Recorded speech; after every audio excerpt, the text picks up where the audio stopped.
The debt that couldn't be paid. When Caleb Rowan rode into Thomas Hart's homestead that scorching August afternoon to collect a 3-year-old debt, he expected cattle, horses, maybe a deed to worthless scrubland. What he found instead was a man so desperate, so broken by drink and failure, that he offered his own daughter as payment, 23 years old, standing silent in a threadbare dress while her father named her price like livestock at auction. The moment Caleb watched Thomas Hart's hand crack across Elena's face for speaking up, he knew this wouldn't be a simple debt collection. Some decisions change everything. This was one of them.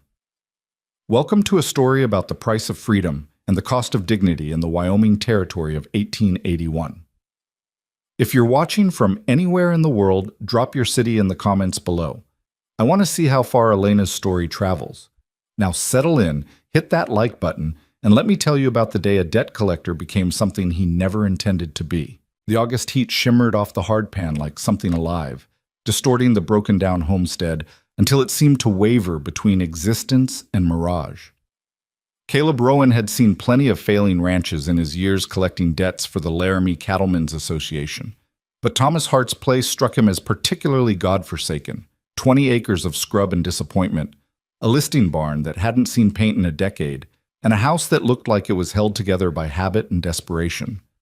He dismounted slowly, leather creaking, and let his gelding's reins drop. The horse knew better than to wander. Caleb had learned to read properties the way some men read faces, and everything about this place told the same story. A man who'd stopped trying, stopped caring, stopped everything except drinking and waiting for the end. "Hart!" His voice carried across the dusty yard. "Thomas Hart, I know you're here." The door opened with a reluctance that matched everything else about the homestead. The man who emerged was 50, but looked 70, shoulders curved like he'd spent years expecting blows from above. His eyes were rheumy, his hands trembling with the particular shake that came from too much whiskey and not enough food. "Rowan," Thomas Hart's voice cracked on the name. "Figured you'd come eventually." 3 years, Hart. The association's been patient, but patience has limits." Caleb pulled the promissory note from his vest pocket. The paper crisped despite the heat. $230 plus interest. That's $270 now. You got it? Thomas laughed, a sound like dry leaves scraping stone.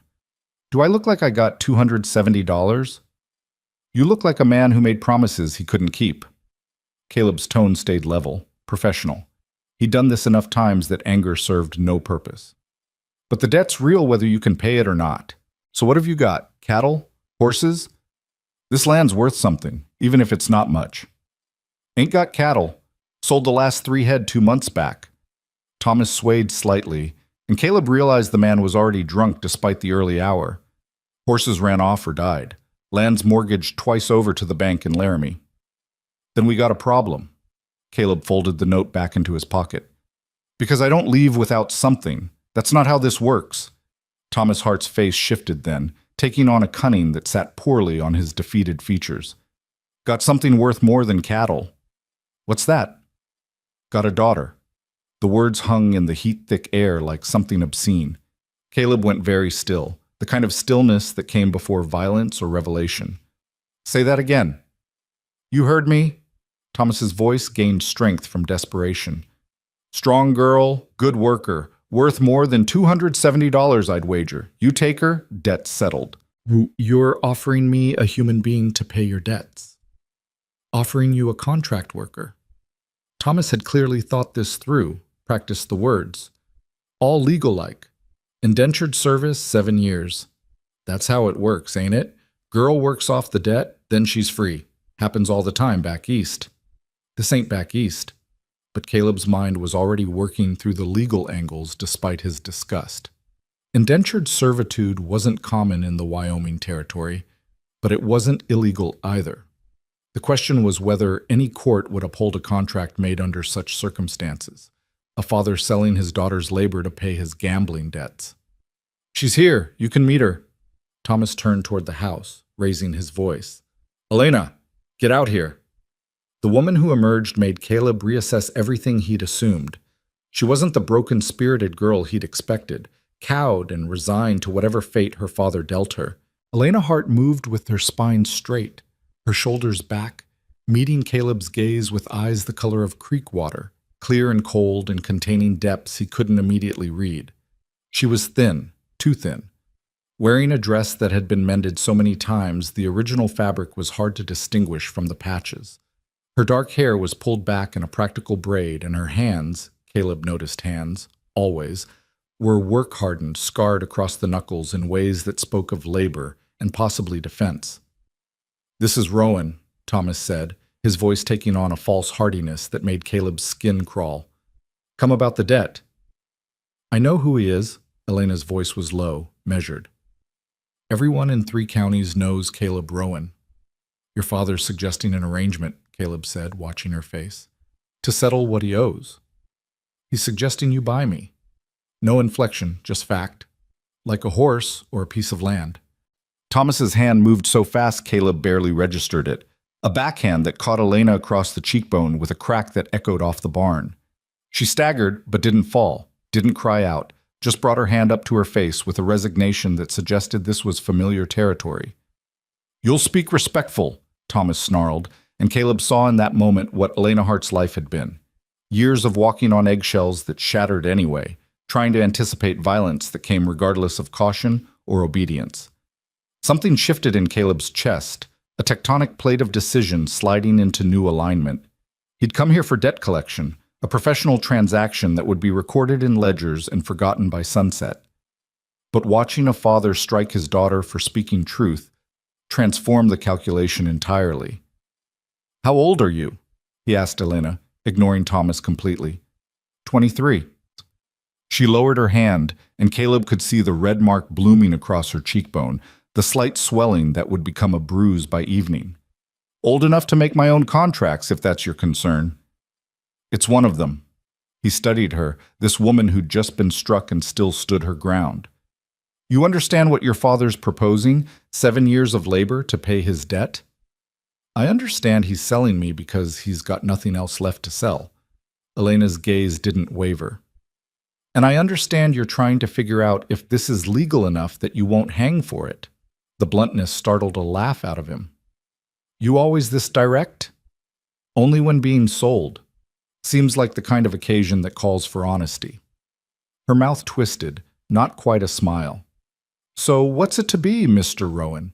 You want to drag me to Laramie in chains, or are we going to pretend this is a voluntary arrangement?" Thomas started to protest, but Caleb cut him off with a gesture. "I need to think, and I need to talk to Miss Hart. Alone." "She's my daughter. And you just offered to trade her for money you owe." Caleb's voice went cold, the tone that made men with guns reconsider their choices. "So your parental authority seems negotiable at best. Now step back inside and let me conduct my business." Thomas Hart recognized the edge beneath the words. He retreated to the house, muttering, leaving Caleb and Elena standing in the dusty yard with the August sun beating down on them like judgment. "You don't have to do this," Caleb said once they were alone. "I can mark the debt as uncollectible, report that Hart's got nothing worth taking. You'll still be stuck here, but you won't be—" "Owned?" Elena finished. "Except I am owned, Mr. Rowan. Maybe not legally, but practically. I'm 23 years old and I've got nowhere to go, no money, no prospects. My mother died when I was 12. My father drinks everything we make and beats me when he's drunk, which is always. So whether you take me or leave me, I'm still trapped. There are other options. You could work in Laramie, find employment. As what? A woman with no references, no family except a drunk father, no skills except farm labor?" She shook her head. "I'd end up in a brothel or a sweatshop, probably both. At least if you take me, it's a defined contract.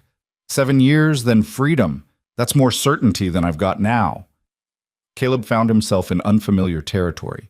He'd collected debts in the form of livestock, land, equipment, once even a violin from a traveling musician. But he'd never dealt in human labor, never faced the moral complexity of a transaction where both parties seemed to want the arrangement for different reasons. Thomas Hart, because he was desperate and amoral. Elena Hart, because she saw it as escape from something worse. "If I agree to this," he said slowly, "it won't be the way your father described. I run a working ranch 40 miles north of here. I've got a daughter, Mara. She's 9. Lost my wife 4 years back. I need help with the house, the cooking, some of the ranch work. It would be legitimate employment, Elena. Room and board, basic necessities. You'd work off the debt at fair wages, and when it's settled, you'd be free to go or stay as you choose. And if I refuse, then I mark this debt uncollectible and you stay here with him. Caleb gestured toward the house. But I'm guessing that's not what you want. Elena was quiet for a long moment, her gaze moving across the failing homestead, the broken corral, the weedy garden, the house that looked like it might collapse if someone slammed a door. When she looked back at Caleb, her expression was clear. I want to leave. I've wanted to leave for 5 years since I turned 18 and realized he'd never let me go. Never give me money for passage anywhere. Never do anything except keep me here because I'm useful. So yes, Mr. Rowan, I'll take your contract. Not because I trust you. I don't know you well enough to trust you. But because even if you're lying about the conditions, even if it's worse than you're describing, it can't be worse than this. The honesty of it hit harder than Caleb expected. He'd been prepared for tears, for pleading, for some emotional appeal. Instead, Elena Hart was offering him a business transaction based on calculated risk and limited options. It reminded him uncomfortably of the decisions he made daily as a debt collector, weighing bad choices against worse ones, trying to find the least harmful path through complicated situations. All right, he said, but we do this legally. I'll draw up a proper contract, file it with the territorial clerk. Everything documented, everything official. Your father gets a receipt showing the debt settled. You get a copy of the contract showing exactly what you're agreeing to and for how long. When do we leave? Now. He'd made the decision, and like most of Caleb's decisions, once made, it was absolute. Go pack whatever you want to bring. We'll be on the road before your father's sober enough to reconsider. Elena nodded and turned toward the house.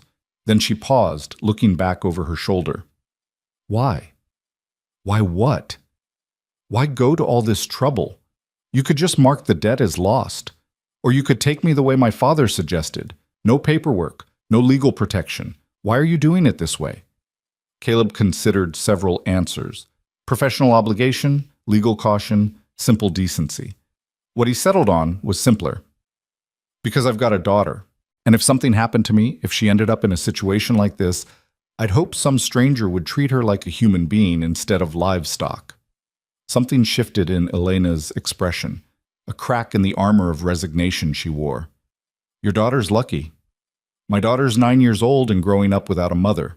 Lucky's relative. He gestured toward the house. Now go pack before your father comes back out here, and we have to have a conversation I'd rather avoid. She went. Caleb stood in the yard, listening to the dry wind rattle through the broken corral, wondering what exactly he'd just committed himself to. He'd come to collect a debt. He was leaving with a woman who'd just agreed to 7 years of labor to escape her father's fists. The legal complexity alone was staggering. Contracts like this were uncommon enough that most territorial judges had never dealt with one. The social complexity was worse. Bringing home a young woman, even under a work contract, would generate gossip that could damage both their reputations. But he'd watched Thomas Hart strike his daughter for speaking truth, and something in Caleb couldn't walk away from that. Some lines, once crossed, demanded response. Elena emerged 15 minutes later carrying a canvas bag that looked like it could barely hold a week's worth of clothing. That was it. 23 years of life reduced to whatever fit in a bag small enough to tie to a saddle. Thomas Hart appeared on the porch, steadier now, his expression calculating. About payment? The debt's settled. Caleb pulled a receipt from his pocket, already filled out. Sign this. Acknowledging that your daughter's 7-year labor contract satisfies the full amount owed, including interest. That all? No cash? You just traded your daughter for whiskey money, Hart. Be grateful I'm calling it legal and walking away instead of reporting you to the territorial marshal for trafficking. Thomas flinched at that. Trafficking was a hanging offense, and they both knew it. He signed the receipt with shaking hands. Caleb folded the paper and pocketed it, then turned to Elena. You can ride? Well enough. Take the mare. He gestured to the second horse he'd brought, a gentle bay mare used to carrying supplies. It's 40 miles to the ranch. We'll stop at Willow Creek to file the contract, then push on. You need anything before we go? Elena looked at the homestead one last time, and Caleb watched her face carefully. This was the moment when reality might hit, when second thoughts could surface. But her expression stayed clear, resolved. "No," she said. "There's nothing here I need." She mounted the mare with the ease of someone who'd grown up around horses, settling into the saddle like it was familiar territory. Caleb swung onto his gelding, gathered the reins, and turned north without looking back at Thomas Hart. They rode in silence for the first hour, Caleb setting a steady pace that covered ground without exhausting the horses. The August heat pressed down like a weight, and the landscape stretched around them in shades of brown and gold, dried grass, sun-bleached rock, the occasional stubborn cottonwood marking a creek bed that might hold water a few months of the year. It was Elena who finally broke the silence. "Tell me about your daughter." "Mara? She's 9, like I said. Smart as a whip, stubborn as a mule, looks like her mother." Caleb kept his gaze on the trail ahead. "She needs someone who can teach her things I can't. Cooking beyond beans and bacon, sewing, reading beyond what the school teacher manages. Her mother died in childbirth. Would have been a son if he'd lived. After that, it's just been the two of us and whatever ranch hands I can afford to keep on." "She know you're bringing me?" "No."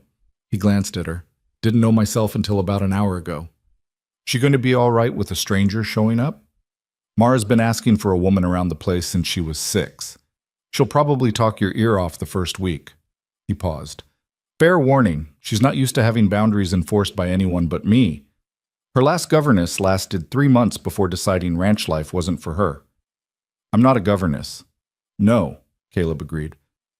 "You're not, but you'll be the closest thing to a mother figure she's had in 4 years, whether either of you plans for that or not."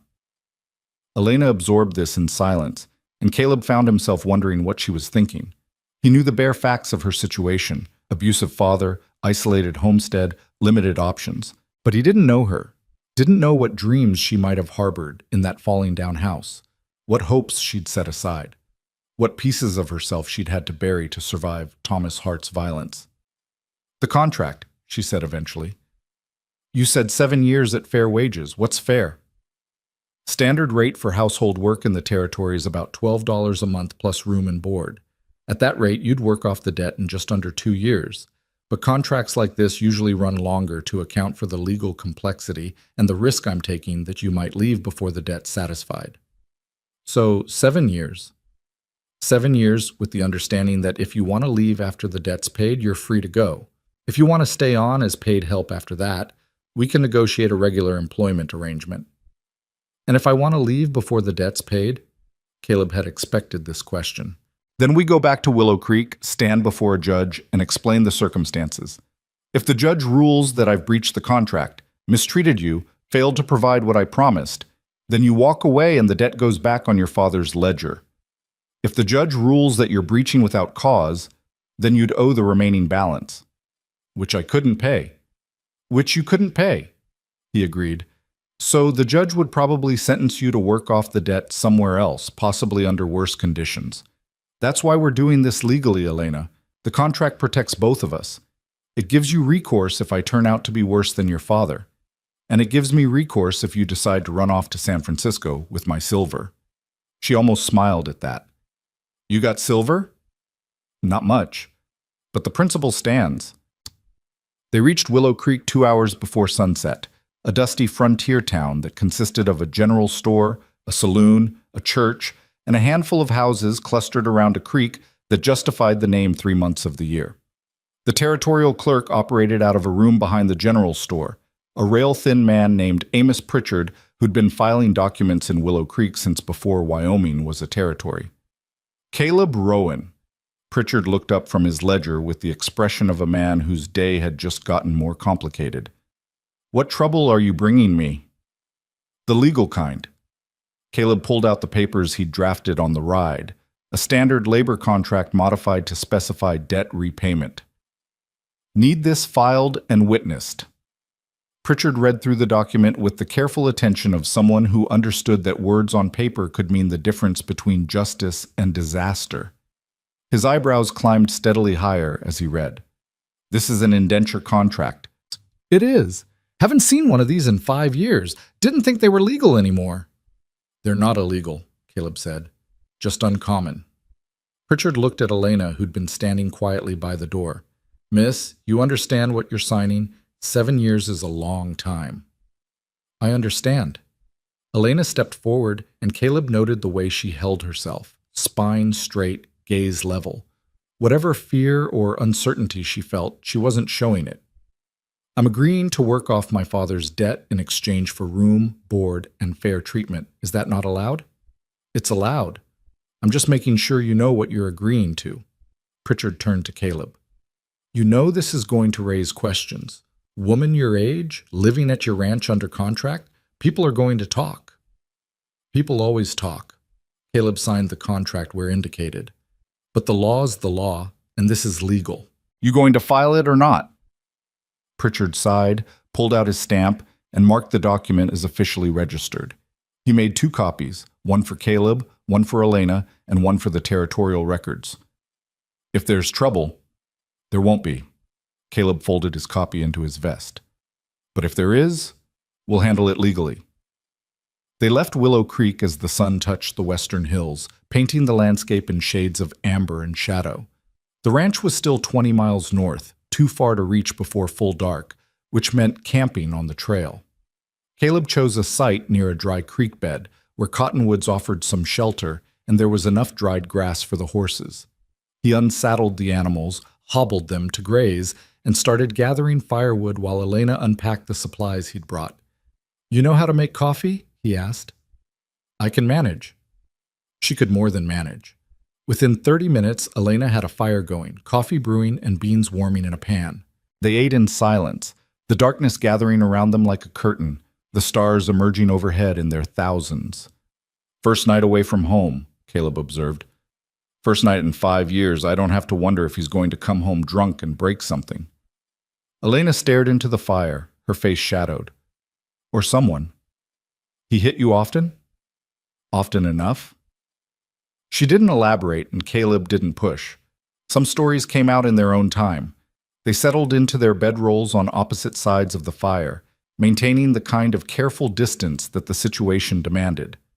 Caleb lay awake for a long time, listening to the horses move in the darkness, the fire settling into coals, Elena's breathing evening out into sleep.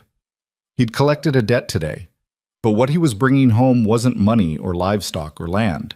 It was a woman who'd agreed to 7 years of labor in exchange for escape, who'd looked at him with clear eyes and calculated that even if he was lying, even if conditions at his ranch were worse than he'd described, it was still better than staying with her father. That kind of calculation spoke to desperation Caleb understood.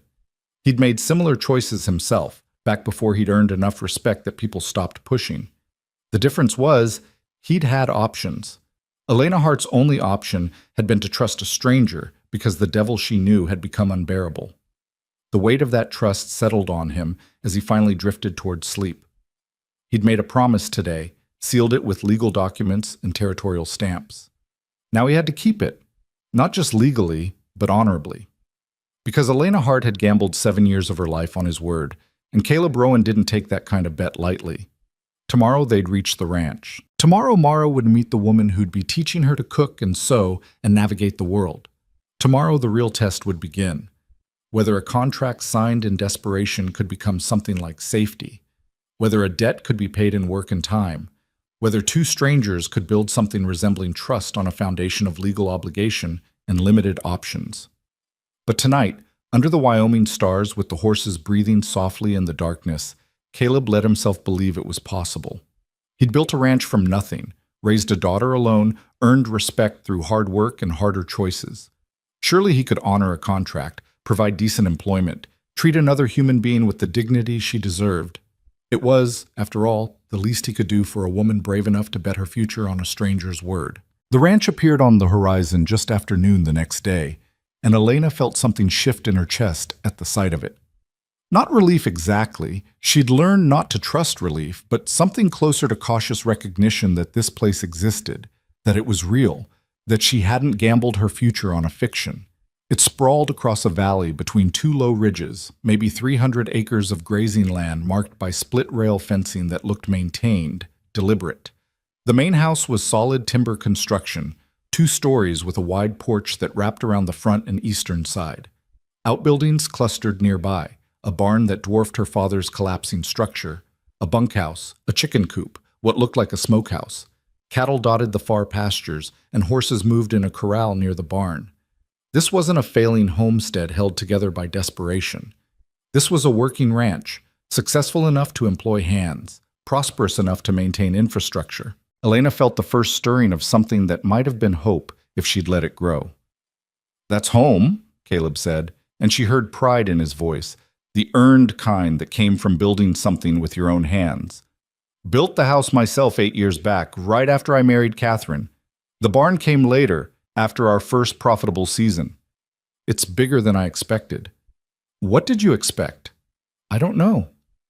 Elena studied the property as they drew closer. Something smaller, more desperate maybe. "You collect debts for a living. I assumed that meant you needed the money." "I do it because I'm good at it, and because someone has to." Caleb guided his gelding down the slope toward the ranch. "The Cattlemen's Association handles disputes, ensures contracts get honored, keeps order when the territorial law's too far away to matter. But the ranch is mine, built from scratch, paid for free, and clear. That matters to me." She understood that. Ownership, real ownership, was something her father had never achieved. Always mortgaged, always owing, always one bad season from losing everything. The fact that Caleb owned this place outright spoke to discipline her father had never possessed. A girl burst from the front door before they reached the house, running across the yard with her dark braids flying behind her. She skidded to a stop when she saw Elena, her expression shifting from excitement to curiosity to something more guarded.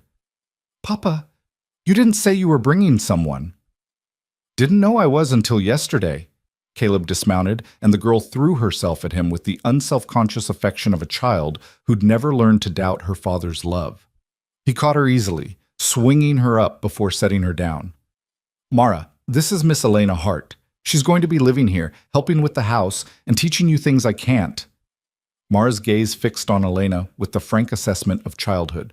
"You mean like a governess?" "More like help," Caleb said. "Miss Hart's going to work here for a while. I expect you to treat her with respect and do what she tells you, same as you would me." "Are you going to make me do lessons?" Elena dismounted, her legs stiff from 2 days of riding. "That depends. You like learning?" "Sometimes. I like reading. I don't like arithmetic."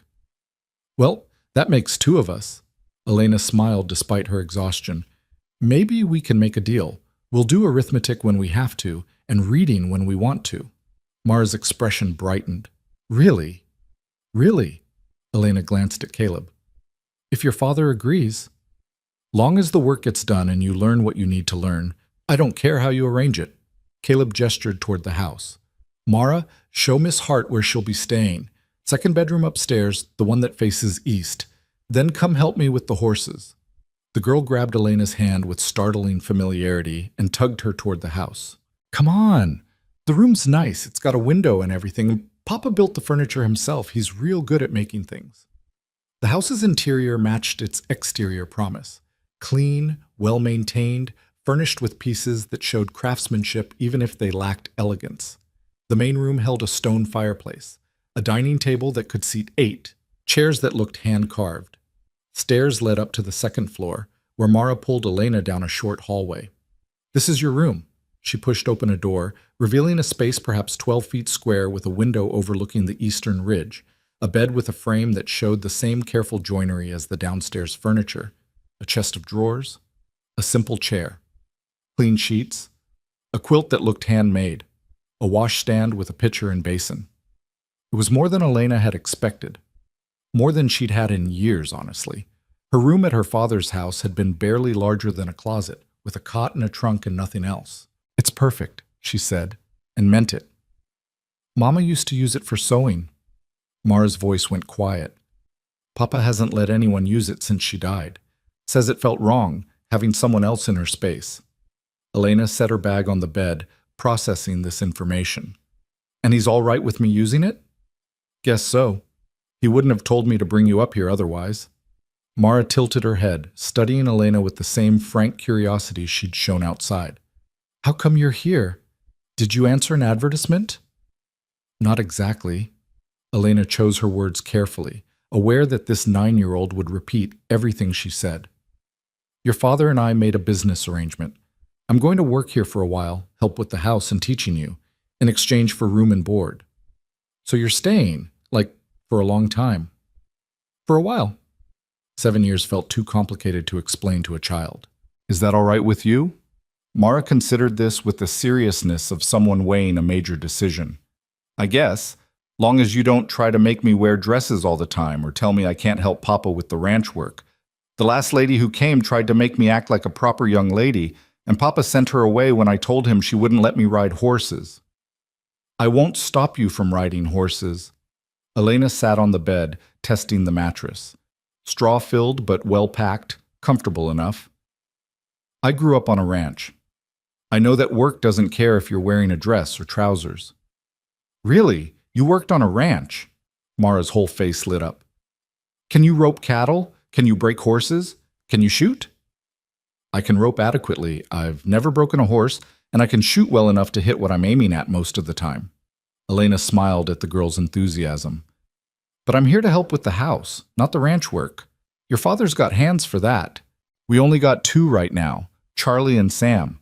Charlie's old, like maybe 50, and Sam's only 17, but he's real good with horses. Mara perched on the edge of the bed, clearly settling in for a long conversation. We used to have more, but Papa says the ranch can only support so many wages, and he'd rather pay 2 good men well than 4 mediocre men poorly. The girl's vocabulary surprised Elena. Mediocre wasn't a word most 9-year-olds used casually. Your father teach you that? Teach me what? Big words, the way you talk. Oh, Mara shrugged. Papa reads to me every night. Says education's the only thing nobody can take from you, so you might as well get as much as you can. We've read Shakespeare and Dickens and Mark Twain and lots of others. I don't always understand them, but Papa says that's all right. Understanding comes with time. Elena felt something tighten in her chest. This child, who'd lost her mother at 5, had a father who read her Shakespeare and valued education and let her work with cattle because he understood that capability mattered more than propriety. Meanwhile, Elena had grown up with a father who'd seen her only as labor, who'd struck her for speaking her mind, who'd finally sold her to pay his debts. Your father sounds like a good man, she said quietly. He is. Mara's tone allowed no argument. He gets sad sometimes, especially around the anniversary of when Mama died. But he's never mean. Not like some of the other ranchers I've met. Mr. Jessup down in Willow Creek, he yells at his kids all the time. And Mrs. Carson says her husband won't let her keep the egg money even though the chickens are hers. Papa's not like that. I'm glad.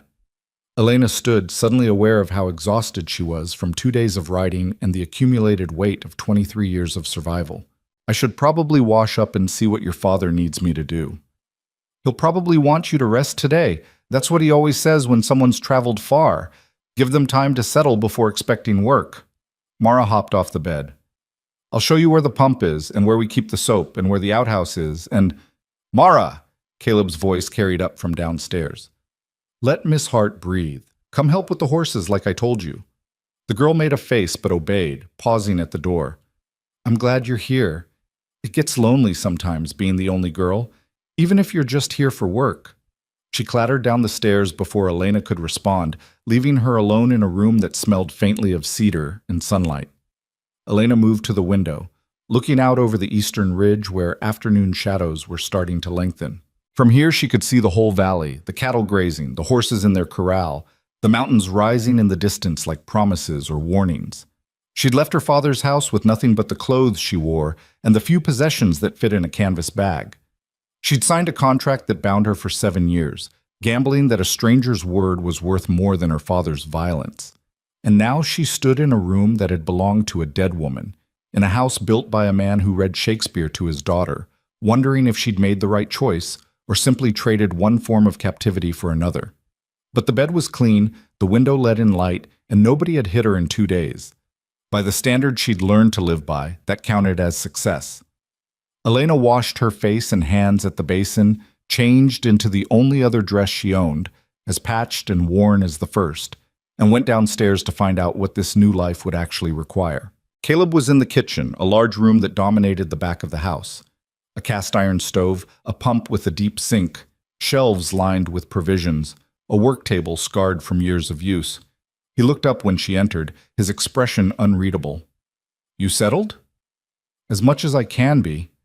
Elena glanced around the kitchen, automatically cataloging supplies, assessing what needed doing. "Mara showed me the room. It's more than adequate." "Good." He pulled down a tin of coffee, measuring grounds into a pot. "I meant what I said yesterday. This is a work arrangement, but I'm not going to run you into the ground. You'll have Sundays off unless there's an emergency, and I expect you to take time to rest when you need it. Exhausted workers make mistakes, and mistakes on a ranch can be fatal." "What exactly do you want me to do?" Caleb filled the pot with water from the pump, set it on the stove. "Cooking, primarily. I can manage beans and bacon, but Mara needs more variety than that. Cleaning, though I expect everyone to maintain their own spaces. Washing, mending, teaching Mara reading, writing, arithmetic, whatever else you think a 9-year-old girl should know. If you're willing and able, I could use help with the chickens and the garden. We've got both, but they've been neglected since Catherine died. The chickens and garden I can handle. The teaching..." Elena hesitated. "I'm not educated, Mr. Rowan. I can read and do basic arithmetic, but I never went to school beyond age 12. If you want Mara to have a proper education..." "I want Mara to have someone who'll teach her what she needs to know to survive and maybe thrive. You don't need a teaching certificate for that." He met her gaze directly. "Can you read?" "Yes." "Can you write clearly enough that someone else can read it?" "Yes." "Can you handle household accounts, figure out how much flour to buy for a month, calculate what we'll need to set aside for winter?" "Yes." "Then you can teach Mara what she needs to know." Caleb leaned against the counter, arms crossed. "I'm not raising her to be some society lady who needs French and piano. I'm raising her to run a ranch if she wants to, or to make her own way in the world if she doesn't. That requires practical knowledge, not finishing school polish." Elena found herself reassessing this man again. Most fathers she knew wanted their daughters marriageable, decorative, obedient. Caleb Rowan seemed to want his daughter capable. "All right," she said. "When do you want me to start?" "Tomorrow. Today, just rest and familiarize yourself with the house. Dinner's usually around 6. We all eat together, me and Mara and whatever hands are around. It's informal, just family style at the big table. After dinner, I read to Mara for an hour before she goes to bed." He paused. "You're welcome to join us for that, or you can have the time to yourself. Your choice." "I'll think about it." Elena moved to the window, looking out at the yard where Mara was leading a horse toward the barn, her small frame dwarfed by the animal's bulk. She's young to be handling horses that size.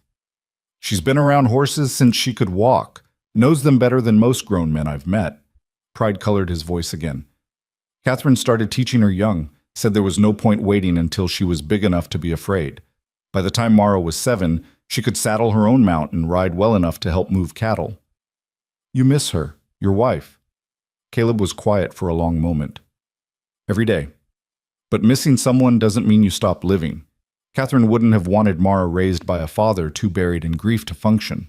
So I grieve when I need to, and I work when I don't, and I make sure Mara knows her mother was worth remembering." The honesty of it struck Elena harder than she'd expected.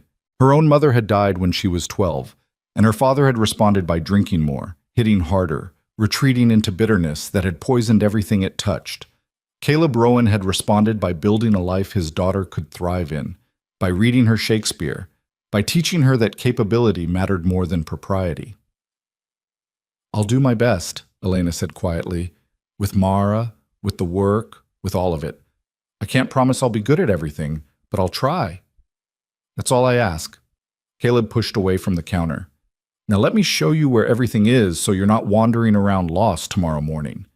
He took her through the house room by room, the parlor that was clearly rarely used, the office where he kept ranch records and the lockbox with whatever money the ranch generated, the pantry stocked with staples and preserves. Upstairs, he pointed out his own room at the end of the hall, Mara's room across from Elena's, and a small storage room filled with Catherine's things that he hadn't been able to give away or burn. "I keep meaning to sort through it," he said, standing in the storage room doorway. But every time I start, I end up just sitting there remembering. Mara says we should keep it all for when she's grown so she can have her mother's things. Maybe she's right. Elena didn't respond, didn't offer platitudes about time healing or moving forward. She'd learned that grief was personal, that everyone carried it differently, and that sometimes the kindest thing you could do was simply witness someone else's pain without trying to fix it. They went back downstairs and Caleb showed her the root cellar, the smokehouse, the hen house, where 24 chickens scratched and pecked at the dirt. The garden was overgrown but salvageable. Tomatoes struggling beneath weeds, squash vines tangled with grass, beans that had gone to seed because nobody had harvested them. This was Catherine's pride, Caleb said, surveying the chaos. She could make anything grow. After she died, I tried to keep it up. But between the ranch and Mara and everything else, it got away from me. I can fix it. Elena knelt, pulling a handful of weeds from around a tomato plant. It'll take time, but it's not ruined, just neglected. Story of a lot of things around here. He helped her to her feet. Come on, I'll introduce you to Charlie and Sam before dinner. The two ranch hands were in the barn, repairing tack by lamplight. Charlie was indeed about 50, weathered and taciturn, with the kind of face that suggested he'd seen most of what life had to offer and wasn't particularly impressed. Sam was younger, maybe 18, with an easy smile and the ranginess of someone still growing into his frame. Charlie, Sam, this is Miss Elena Hart. She's going to be working here, helping with the house and teaching Mara. Elena, this is Charlie Webb and Sam Torres. They run the day-to-day ranch operations when I'm not around. Charlie nodded, his assessment thorough and uncomfortably perceptive. Ma'am. Miss Hart. Sam's smile was genuine, uncomplicated. Nice to have another person around. Gets quiet sometimes, just the four of us. 5 now, Mara said, appearing from one of the stalls. Don't forget to count Miss Hart. 5, Sam agreed. Even better. They ate dinner at the big table as the sun set, painting the western windows gold and crimson. The meal was simple. Venison stew that Caleb had made earlier, bread that was dense but edible, coffee strong enough to strip paint. Conversation flowed around Elena as she ate, Mara chattering about a hawk she'd seen, Sam describing a difficult horse he'd been working with, Charlie offering monosyllabic commentary that somehow advanced the discussion. Caleb watched it all with the quiet satisfaction of a man who'd built something worth keeping. And Elena, sitting at a table with people who weren't her father, eating food she hadn't cooked, listening to conversation that didn't involve violence or blame, felt something she hadn't felt in years. Not happiness, exactly. Not yet. But possibility. The sense that maybe, just maybe, she'd gambled correctly. That this contract signed in desperation might become something more than survival. That 7 years in this house, with this family, might be bearable. Might even be good. After dinner, Caleb pulled down a worn copy of Treasure Island and began reading aloud, his voice steady and practiced. Mara curled up next to him on the sofa, her head on his shoulder, listening with the complete attention of a child absorbed in story. Elena sat in the chair by the window, ostensibly mending a tear in one of Mara's shirts, but mostly just listening. She'd expected many things from this arrangement, hard work, certainly, and the constant awareness of her debt, the obligation that bound her here. She'd expected to be treated as help, kept at arm's length, reminded daily of her position. What she hadn't expected was this: a father reading to his daughter, a household that felt lived in rather than maintained, people who said goodnight to each other like it mattered. When Mara finally went to bed, protesting that she wasn't tired despite yawning every third word, Caleb closed the book and looked at Elena. You did well today. I know it's not easy walking into a stranger's house and trying to figure out where you fit. It's easier than where I was. Elena set aside the mending. Thank you. For the contract, for bringing me here, for treating me like a person instead of property. You are a person. The contract just makes it legal for you to be here. He stood, stretching. Get some rest. Tomorrow we'll establish a routine, figure out what works. But tonight, just sleep. You've earned it. Elena climbed the stairs to her room as the house settled into quiet, the kind of quiet that came from safety rather than fear. She changed into her nightdress, crawled into bed between clean sheets, and stared at the ceiling as moonlight spilled through the window. 7 years, that's what she'd agreed to. 7 years of cooking and cleaning and teaching a 9-year-old girl to read and write and navigate the world. 7 years of living in this house, working off a debt her father had incurred gambling on cattle futures he couldn't afford. But lying there in the darkness, listening to the ranch settle around her, Elena thought maybe 7 years wasn't too high a price to pay for dignity. For safety. For the possibility that she might become something more than Thomas Hart's daughter, the girl whose only value was in what work she could do or what price she could bring. Tomorrow she would start earning her keep, proving she was worth the gamble Caleb Rowan had taken. But tonight, for the first time in longer than she could remember, Elena Hart slept without fear. And that, she thought as sleep finally claimed her, was worth more than she could ever owe. The rhythm of ranch life established itself over the following weeks with a naturalness that surprised Elena. She woke before dawn to start the stove, ground coffee that filled the kitchen with its bitter, dark smell, and had breakfast ready by the time Caleb and the hands came in from their first check of the cattle. Mornings meant cooking, cleaning, starting bread dough that would rise through the day. Afternoons she spent with Mara, teaching reading and arithmetic at the kitchen table while her hands stayed busy with mending or preparing vegetables. Evenings brought dinner, dishes, the quiet hour when Caleb read aloud, and Elena found herself listening more than she'd expected. It was a good routine, better than good. But Elena had learned not to trust good things because they had a way of unraveling when you stopped watching for the frayed edges. The first sign of trouble came on a Wednesday morning in late September, when a man she didn't recognize rode into the yard on a horse that cost more than most ranchers earned in a year. He was perhaps 40, dressed in clothes too fine for frontier life, pressed trousers, a coat that showed tailoring from back east, boots polished to a shine that seemed almost offensive in the dust and manure of a working ranch. Elena was in the garden, pulling weeds from around the squash vines she'd managed to salvage, when he dismounted and approached the house. Something about the way he moved set her teeth on edge. Too confident, too entitled, like a man accustomed to getting what he wanted simply because he'd decided he wanted it. Caleb emerged from the barn, and Elena watched the exchange from her position among the vegetables, close enough to hear if voices rose, but far enough to avoid being immediately noticed. "Mr. Rowan?" The stranger's voice carried the educated accent of Boston or Philadelphia, somewhere that valued diction over practicality. "My name is Marcus Thornhill. I'm here on business." "What kind of business?" Caleb's tone stayed neutral, but Elena heard the wariness beneath it. "The profitable kind, I hope." Thornhill smiled, a practiced expression that probably worked well in boardrooms and poorly everywhere else. "I represent a consortium of investors interested in acquiring property in this territory. Your ranch came to our attention as a well-maintained operation in a strategic location. It's not for sale." "Everything's for sale at the right price, Mr. Rowan. I'm authorized to offer you significantly above market value, enough to set you up comfortably in Laramie or Denver with capital left over to invest in other ventures." "I said it's not for sale." Caleb's voice hardened. "I built this place. My wife's buried on that hill. I'm not interested in selling so some Eastern investors can turn it into whatever they've got planned." Thornhill's smile didn't waver. "I understand attachment, truly I do, but sentiment doesn't pay bills and the cattle market's unpredictable. One bad winter, one disease outbreak, and you could lose everything anyway. Why not sell while you can on your terms?"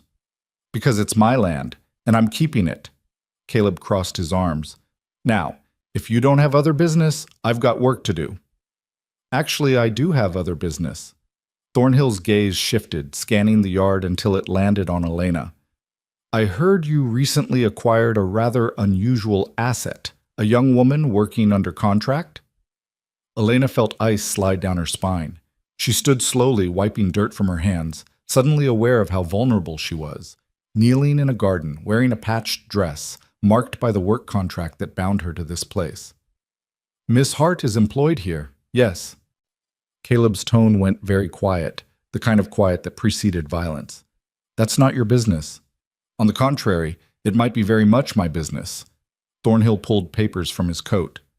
"Indentured contracts are transferable, Mr. Rowan, and I find myself in need of household staff for a property I'm establishing near Laramie. I'm prepared to purchase Miss Hart's contract, say $300? That's more than the debt she's working off, I believe. Elena's hands clenched into fists. She'd known the contract was legally transferable. Caleb had explained that when they'd signed it, though he'd promised he wouldn't sell it without her consent. But promises were fragile things, and $300 was real money, more than most ranch hands earned in a year. You believe wrong. Caleb didn't move, but something in his posture shifted, became dangerous. The contract's not for sale, not to you, not to anyone. Miss Hart stays here until the debt's worked off or she chooses to leave. Those are the only two ways this arrangement ends. You're being short-sighted, Mr. Rowan. $300 could what? Buy my integrity? Pay me to break a promise I made to someone who trusted me? Caleb's voice cut like winter wind. I don't care if you're offering $3,000. The contract stays where it is, and Miss Hart stays where she is. Now get off my property before I have Charlie escort you off.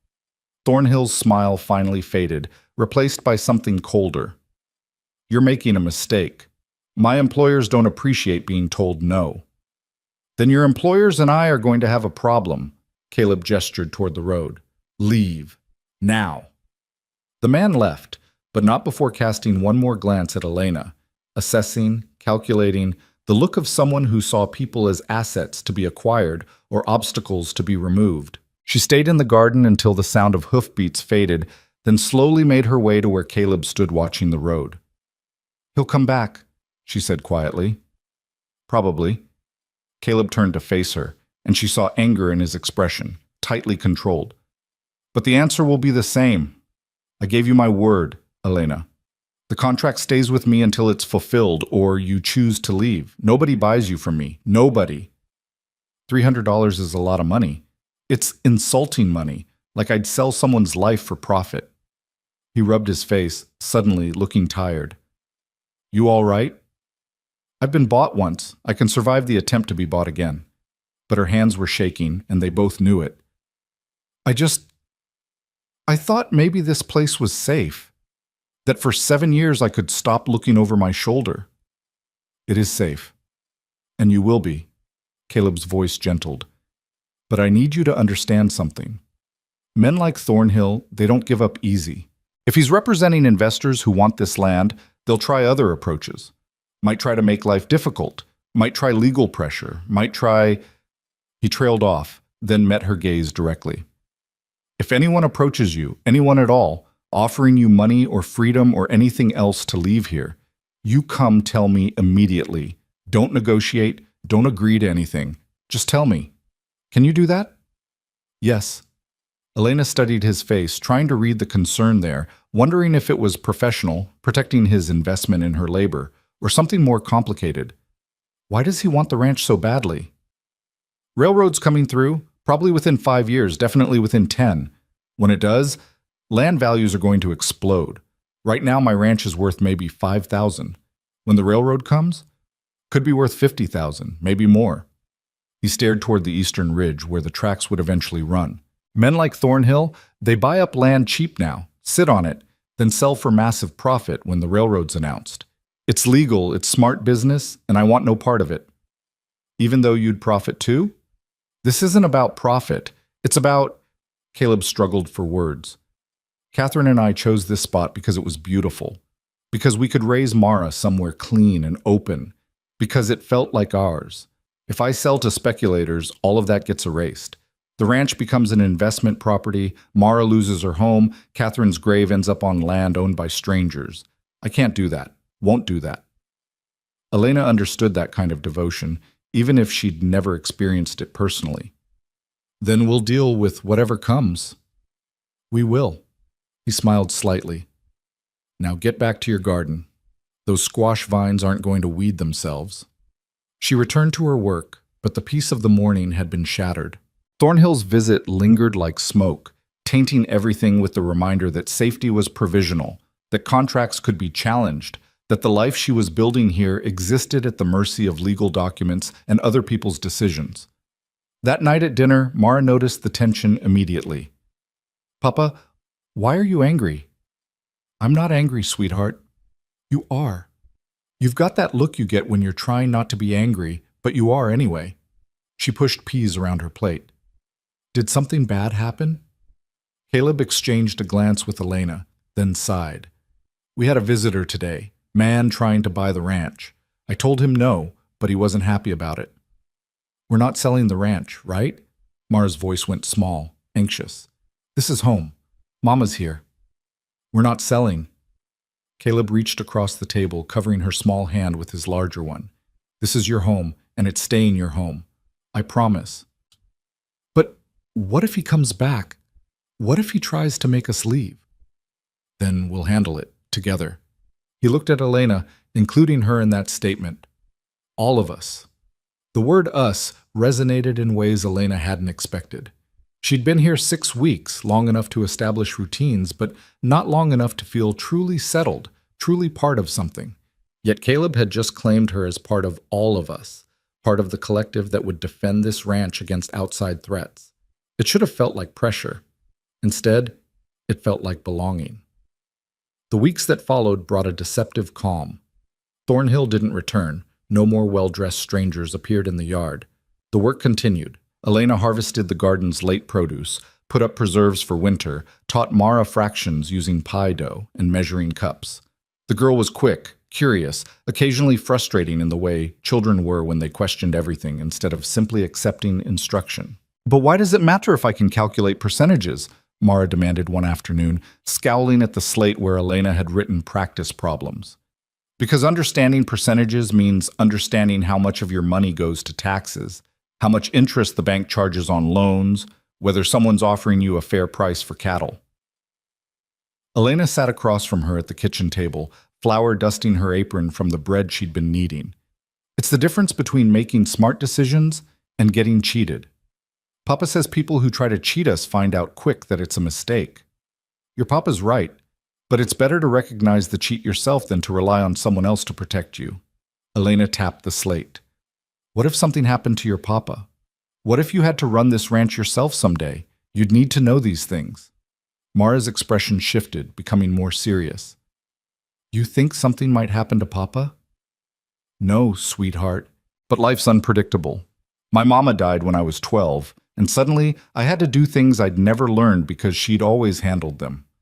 I don't want that for you. I want you to be ready for anything. Is that why you know so much?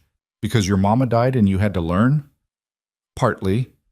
Elena chose her words carefully. And partly because I didn't have anyone to teach me, so I learned the hard way. You've got people who'll teach you the easy way if you let them. Mara bent over the slate, working through the problems with renewed focus. Elena returned to her bread dough, kneading it with practiced rhythm, and tried not to think about how natural this felt. Teaching this child, working in this kitchen, being part of this household's daily life. She'd been careful not to get attached. Attachment meant vulnerability, and vulnerability led to pain. But Mara made it hard to maintain distance. The way she asked questions and demanded real answers. The way she brought Elena rocks she found interesting or reported seriously on the chicken's daily dramas. And Caleb was harder to read.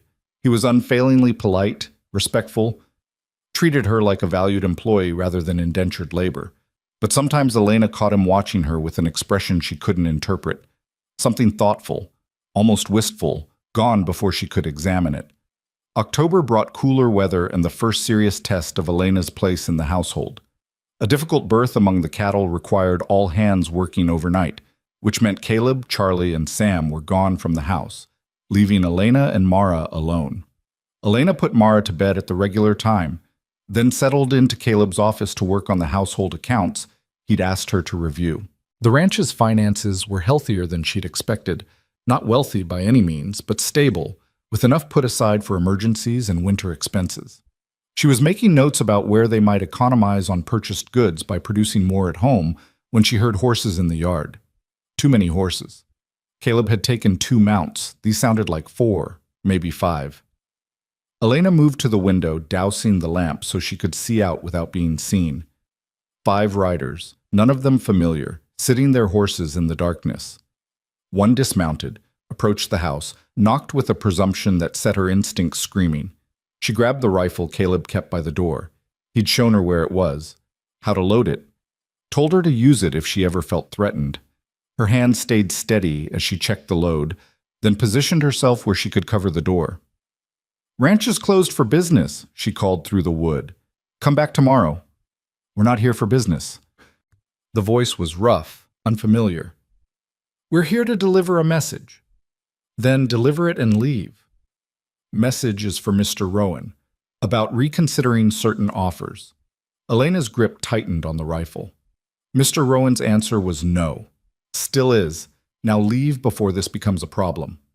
"You going to shoot us?" Amusement colored the voice. "5 of us, 1 of you? Those aren't good odds." "They're better than you think." Elena pulled back the hammer, the sound loud in the quiet house. "I grew up on a ranch. I know how to use this, and Wyoming law says I can defend this property against trespassers. You've been told to leave. If you don't, what happens next is on you." Silence, the kind that stretched while men recalculated. Then the voice again, harder this time. "Tell Rowan he's making enemies. Tell him accidents happen on ranches. Fires, mostly. Be a shame if something happened to this nice barn he's got, all that hay and timber going up." They left, and Elena stayed frozen by the door, rifle ready, until the sound of hoofbeats faded completely. Then she carefully lowered the hammer, set the rifle aside, and allowed herself to shake. Mara appeared at the top of the stairs, her eyes wide. "Miss Hart? I heard voices." "Just some men with a message for your papa. They're gone now." Elena forced her voice steady. "Go back to bed, sweetheart." "You were going to shoot them." "If I had to. But I didn't have to." Elena climbed the stairs, guided Mara back to her room. "Sometimes people test you to see if you're serious. Those men needed to know I was serious about defending this house." "Were you scared?" "Yes. No point lying. But being scared doesn't mean you don't act. It just means you act carefully." She sat with Mara until the girl fell back asleep, then returned downstairs to wait for Caleb. He came back just before dawn, exhausted and covered in mud and blood from a difficult delivery that had ultimately succeeded. "We saved the calf and the cow," he said, then stopped when he saw Elena's face. "What happened?" She told him about the riders, the threats, the message about fires and accidents, watched his expression go from tired to furious, to something colder and more dangerous than simple anger. "They threatened you. In my house, they threatened you and Mara. They threatened the ranch. We were just here." But Elena's hands were shaking again, the delayed reaction finally catching up. "I've never pointed a gun at anyone before. Never thought I'd have to." Caleb crossed to her, and for a moment she thought he might pull her into an embrace. Instead, he gripped her shoulders, his gaze intense. "You did exactly right. You protected Mara. You protected the house. And you didn't back down. That took courage." "It took a rifle and desperation." "It took courage," he insisted, "and I'm grateful you were here." His hands tightened slightly. "But this changes things. Thornhill's not just trying to buy me out anymore. He's escalating, using intimidation tactics. That means we need to be more careful." "Should we contact the marshal? And say what? 5 men rode up, delivered threats, and left? Without witnesses besides you, without proof of who sent them." Caleb released her shoulders, started pacing.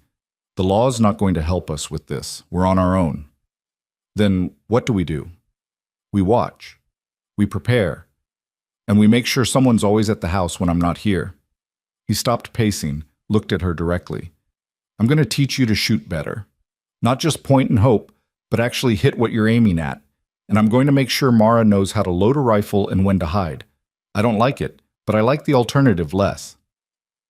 Over the following days, Caleb kept his word.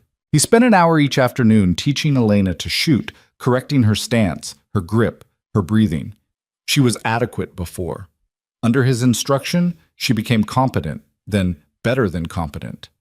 "You've got steady hands," he observed after she hit 5 bottles in a row at 50 yards. "And you don't flinch. That's rare." "I learned early that flinching just makes things worse." Elena lowered the rifle, ejected the spent cartridges. "When my father was drinking, flinching meant he'd hit harder to teach me not to flinch, so I learned to stay still." Caleb was quiet for a moment. I hate that you had to learn that. It's useful now. She reloaded, raised the rifle again. Should I try for 6? Try for 10. She made it to 8 before missing, and Caleb declared it good enough for the day. They walked back toward the house together, the November air crisp and clean, the mountains already showing snow on their highest peaks. Winter's coming early this year, Caleb said, studying the sky. We'll need to start bringing cattle down from the high pastures soon. That means long days for me in the hands, maybe overnight trips to the line shacks. You're worried about leaving us alone. I'm worried about a lot of things. He stopped walking, turned to face her. Elena, I need to ask you something, and I need you to be honest. Are you all right here? I know the contract binds you for 7 years, but if you're unhappy, if this situation with Thornhill is making you want to leave, I'm not leaving. The words came out more forcefully than she'd intended. This is the first place I've felt safe in years.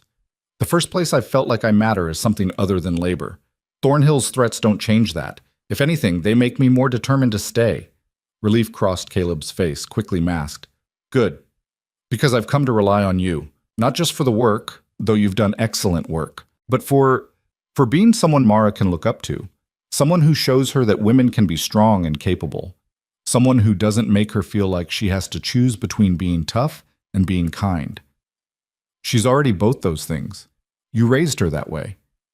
I raised her the best I could, but she needs more than what I can give her. He hesitated, then continued. She asked me last week if you were going to stay forever. I told her about the contract, about the 7 years. She cried. Said 7 years wasn't long enough, that she wanted you to stay always. Elena's throat tightened. What did you tell her? That we'd see.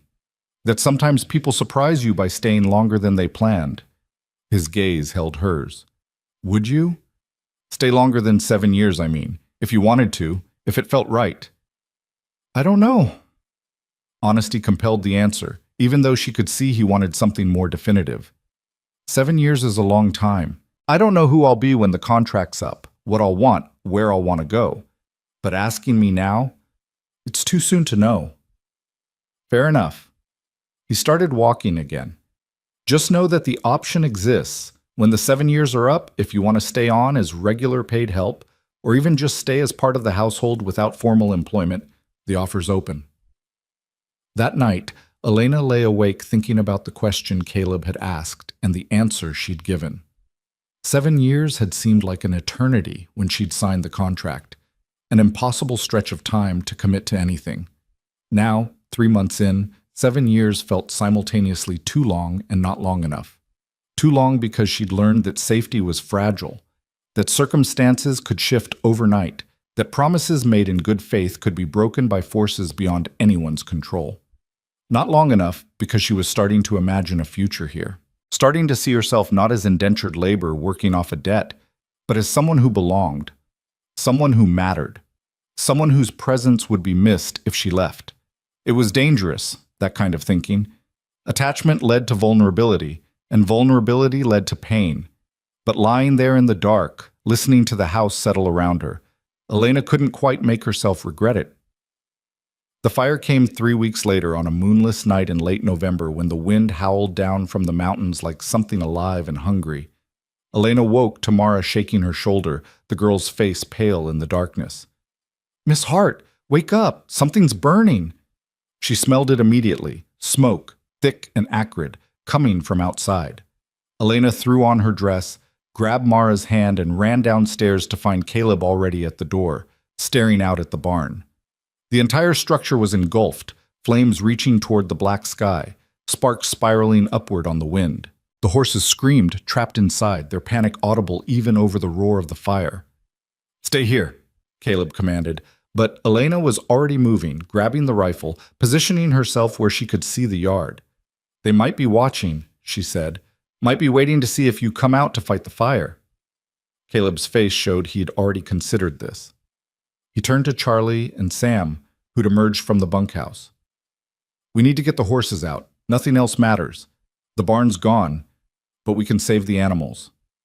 They ran toward the inferno while Elena stayed at the house with Mara, watching the yard for movement, for any sign of the men who'd set this fire. Because it was set. She was certain of that. The barn had been fine at bed check. Fires didn't start themselves on still nights. Caleb and the hands managed to free most of the horses, driving them out into the pasture where they'd be safe. But two were too panicked, too deep in the barn, and Elena watched Caleb make the terrible calculation of whether their lives were worth risking his own. He went in anyway. The barn's roof collapsed 10 seconds later. Mara screamed, tried to run toward the flames, and Elena caught her, held her back even as her own heart stopped. The fire roared, timber crashing, everything that Caleb had built being consumed. Then a figure emerged from the smoke. Caleb, leading a horse, his clothes smoking, his face black with soot. He collapsed 20 feet from the barn, and Charlie ran to him, dragged him farther from the heat. Elena thrust Mara toward the house. "Get water, blankets, anything that might help. Go!" She ran to Caleb, dropped to her knees beside him. His hands were burned, his hair singed, but he was breathing, conscious, alive. "The other horse?" he gasped. "Gone," Charlie said grimly. "Roof came down on her. Nothing you could have done." Caleb closed his eyes, grief and exhaustion etched into every line of his face. Elena took his burned hands as gently as she could, her own shaking. "You're alive," she said fiercely. "You're alive, and that's what matters. The barn can be rebuilt." She met his gaze, held it. "Everything in it can be replaced except you. So you're going to stay alive, understand? You're going to heal, and then we're going to rebuild, and we're going to find out who did this." He nodded, too exhausted to argue. They got him into the house, treated his burns as best they could, and waited for dawn. When the sun finally rose over the smoking ruins, Elena stood in the yard and made a promise to herself.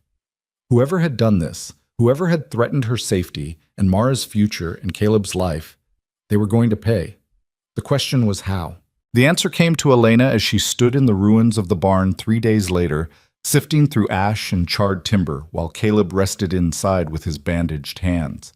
The fire had taken everything: tools, tack, winter hay stores, equipment that represented years of investment. The insurance Caleb carried would cover some of it, but not enough. Never enough. Charlie approached from the direction of the road, his weathered face set in grim lines. "Found something you need to see." He led her to the fence line nearest the road, pointed to fresh wheel ruts in the soft earth. "Wagon came through here night of the fire. Stopped right about where someone could see the barn clear. Didn't come down the main road, came cross-country, which means they knew the land well enough to navigate in the dark.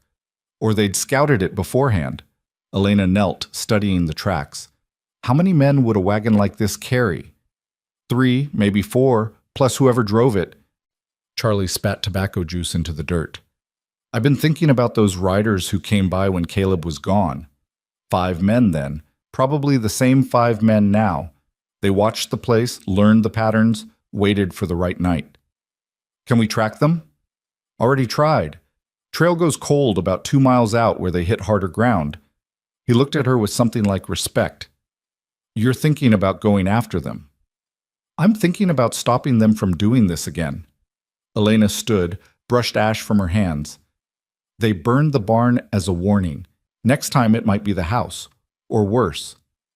"You talked to Caleb about this?" "He's got enough to worry about with his hands." The burns were bad, though not as bad as they could have been.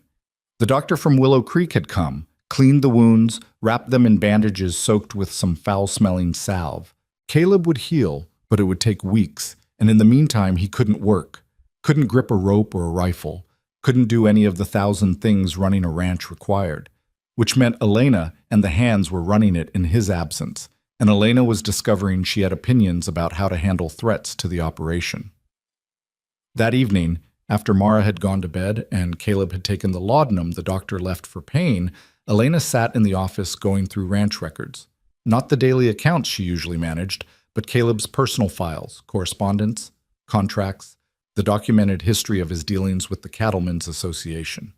She found what she was looking for in a folder marked Property Disputes. 3 letters from Marcus Thornhill, each progressively more insistent about purchasing the ranch. The first was polite, professional. The second added veiled warnings about market instability and the risks of refusing good offers. The third, dated 2 weeks before the fire, was explicit in its threat. I strongly advise you to reconsider your position. My associates are less patient than I am, and they have resources you would be unwise to challenge. Elena folded the letter, slipped it into her pocket, and made a decision that would have terrified her 3 months ago. Tomorrow she would ride to Laramie, find Marcus Thornhill, and make it clear that burning barns had consequences. She left before dawn, taking the mare and leaving a note for Caleb that said simply, "Gone to Laramie for supplies, back by evening." It was true enough. She did need supplies, thread and fabric for winter sewing, flour and sugar to replenish stores depleted by the hands working double shifts to cover Caleb's absence. But supplies weren't why she rode the 20 miles to Laramie, with Thornhill's letter in her pocket and fury cold and bright in her chest. The town had grown since the last time she'd passed through on the way to file her contract. New buildings crowded the main street, a hotel that advertised modern accommodations, a bank with brass fixtures that gleamed in the morning sun. Prosperity built on cattle and speculation, on men like Thornhill, who saw the frontier as opportunity rather than home. She found his office above the bank, a suite of rooms decorated with furniture too fine for the territory, maps of the region spread across a massive desk showing properties marked in red. Elena didn't knock, just opened the door and walked in with the confidence of someone who'd stopped caring about propriety. Thornhill looked up from his desk, surprise flickering across his features before settling into calculated interest. "Miss Hart, I didn't expect to see you here." "No, you expected me to be buried in barn rubble or fleeing for my life." Elena crossed to the desk, pulled out his letter, dropped it on the polished surface. "Your associates went too far." "I'm afraid I don't know what you're talking about." "You sent men to burn Caleb Rowan's barn. They nearly killed him in the process. That's arson, Mr. Thornhill. That's a hanging offense." Thornhill leaned back in his chair, his expression untroubled. "That's a serious accusation. Do you have proof?" "I have your letter threatening consequences if he didn't sell. I have witness testimony about riders who came with threats. I have a burned barn and a man with hands so damaged he can barely hold a cup." Elena planted her palms on the desk, leaned forward. "I also have the territorial marshal's ear if I choose to use it. The marshal is a practical man. He understands that business disputes sometimes escalate." Thornhill's smile was cold. "He also understands that indentured servants making accusations against respected businessmen tend not to be believed." "Try me." The words came out flat, hard. "File a complaint. See what happens. I'm happy to stand in court and testify about every threat, every rider, every piece of evidence pointing to you and your associates." "You'd perjure yourself to protect Rowan?" "I'd tell the truth to protect my home." Elena straightened. "That ranch is mine now, Mr. Thornhill. Maybe not legally, not yet, but in every way that matters. I work it, I live there, I've bled for it, and I'm not letting you or anyone else take it." Something shifted in Thornhill's expression, reassessment, recognition that he'd miscalculated. "You're more formidable than you appear, Miss Hart." "I grew up surviving a violent drunk. You and your associates don't scare me nearly as much as you think you do." She picked up the letter, folded it carefully. "Here's what's going to happen. You're going to call off your men. No more threats, no more fires, no more attempts to intimidate Caleb Rowan into selling. In exchange, I won't take this letter and my testimony to the marshal. And if I refuse, then we go to war, and I promise you it won't end the way you expect." Elena moved toward the door, paused. "I have nothing to lose, Mr. Thornhill. No reputation to protect, no social standing to maintain. I'm indentured labor, remember? The law already considers me barely better than property, which means I can make your life very difficult without risking anything I care about." She left before he could respond, walked down the stairs and out into the November sunlight, and allowed herself to shake. The performance had cost more than she'd let show. Standing there in her patched dress, facing down a man with money and power and connections, pretending she had leverage she didn't actually possess. But sometimes survival meant bluffing with nothing in your hand, and Elena had learned that skill young. She bought her supplies, loaded them onto the mare, and was preparing to leave when a woman's voice stopped her. "Excuse me, you're Miss Hart, aren't you?" Elena turned to find a woman perhaps 30 years old, dressed in the practical clothing of someone who worked for a living, Sturdy skirt, plain blouse, boots worn but well maintained. Her face held lines that spoke to laughter and worry in equal measure. I am. Do I know you? No, but I know your story. The whole territory knows it by now. Young woman indentured to pay her father's debts, working at Caleb Rowan's ranch. The woman extended her hand. I'm Margaret Chen. I run a boarding house here in Laramie. I wanted to tell you that what you're doing, standing up to Thornhill, it matters. Elena shook her hand cautiously. How do you know I was standing up to Thornhill? Because half the businesses in this town have received similar pressure, sell or face consequences. Most people sell. The ones who don't? Margaret's expression darkened. Let's just say accidents happen with concerning frequency. Has he threatened you? 3 times. Wants to buy my boarding house so his investors can tear it down and build something more profitable. Margaret's jaw set. I told him the same thing you probably told him, that he'd have to burn me out before I'd sell. He hasn't tried yet, but I'm prepared. Elena felt something unexpected, kinship with this stranger who understood the fight in a way most people wouldn't. Why are you telling me this? Because women like us need to stick together.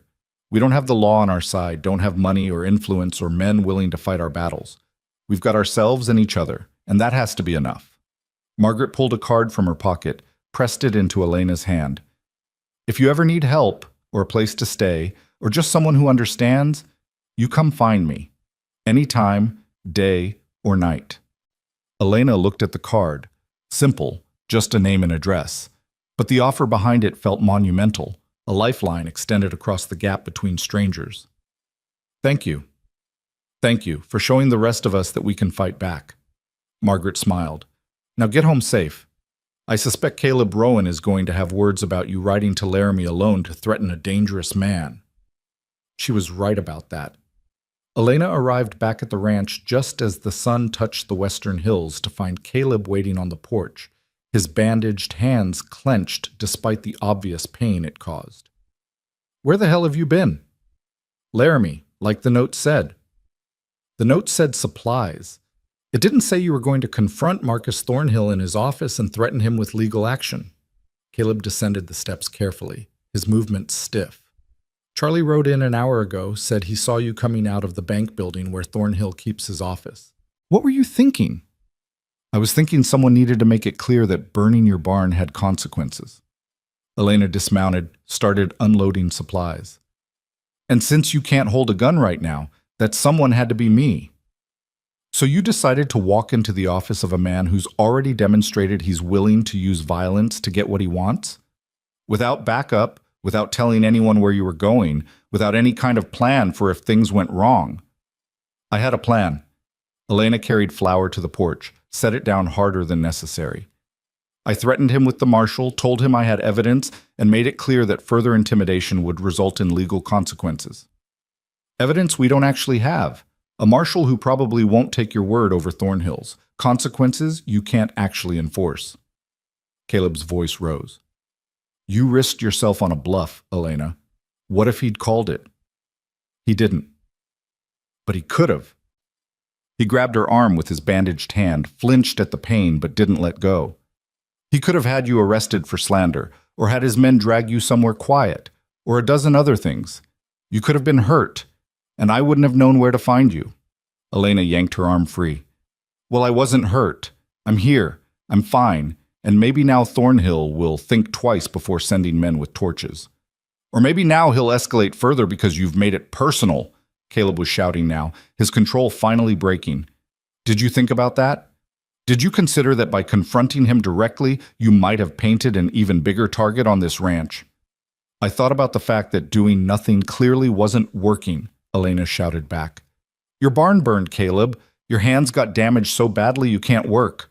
Waiting for Thornhill to stop on his own isn't a strategy, it's surrender. So yes, I went to Laramie, and yes, I confronted him, and I'd do it again because someone had to. They stood there breathing hard, anger crackling between them like electricity before a storm. Mara appeared in the doorway, her eyes wide with distress at hearing them fight. Papa, Miss Hart? Why are you yelling? The question punctured the tension. Caleb closed his eyes, visibly forcing himself to calm. We're just disagreeing, sweetheart. Adults do that sometimes. But you're not supposed to yell at Miss Hart. She's part of us now. Mara's voice quavered. Don't make her leave because you're angry. Nobody's leaving. Elena moved to the girl, knelt down to her level. Your papa and I are just upset about different things. But we'll work it out, I promise. After Mara went inside, the silence stretched between them, heavy with things unsaid. Finally, Caleb spoke, his voice rough. I can't lose anyone else. Do you understand that? I lost Catherine. I nearly lost both horses.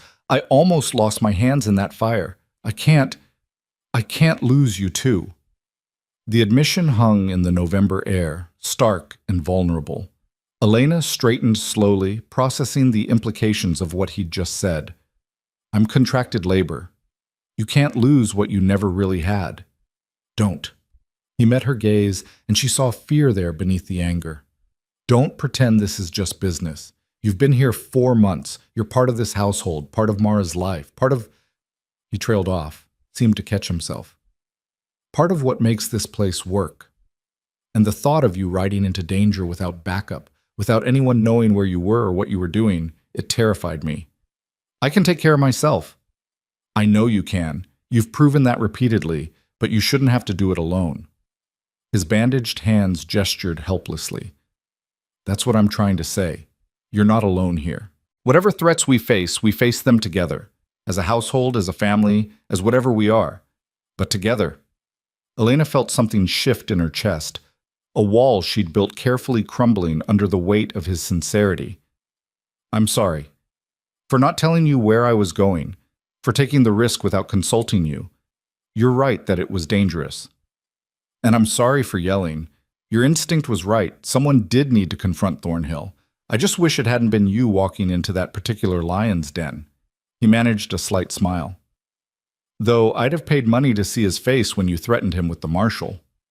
He looked like he'd swallowed a lemon. Elena found herself smiling back despite everything. I don't think many people stand up to him. Well, you did. And now we deal with whatever comes next. Caleb turned toward the house. Help me inside? These bandages need changing, and I can't manage it one-handed. She followed him to the kitchen, where the medical supplies the doctor had left were stored in a cabinet. Caleb sat at the table while Elena carefully unwrapped the bandages, revealing burns that looked angry and painful but were healing cleanly.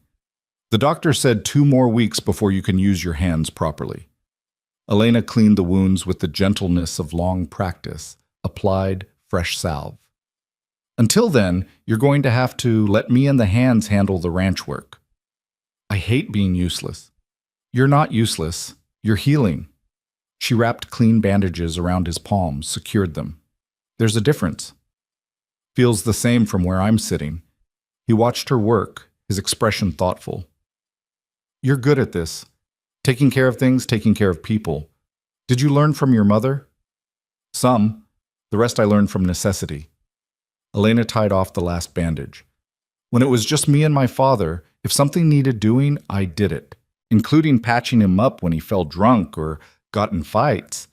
You shouldn't have had to live like that. No.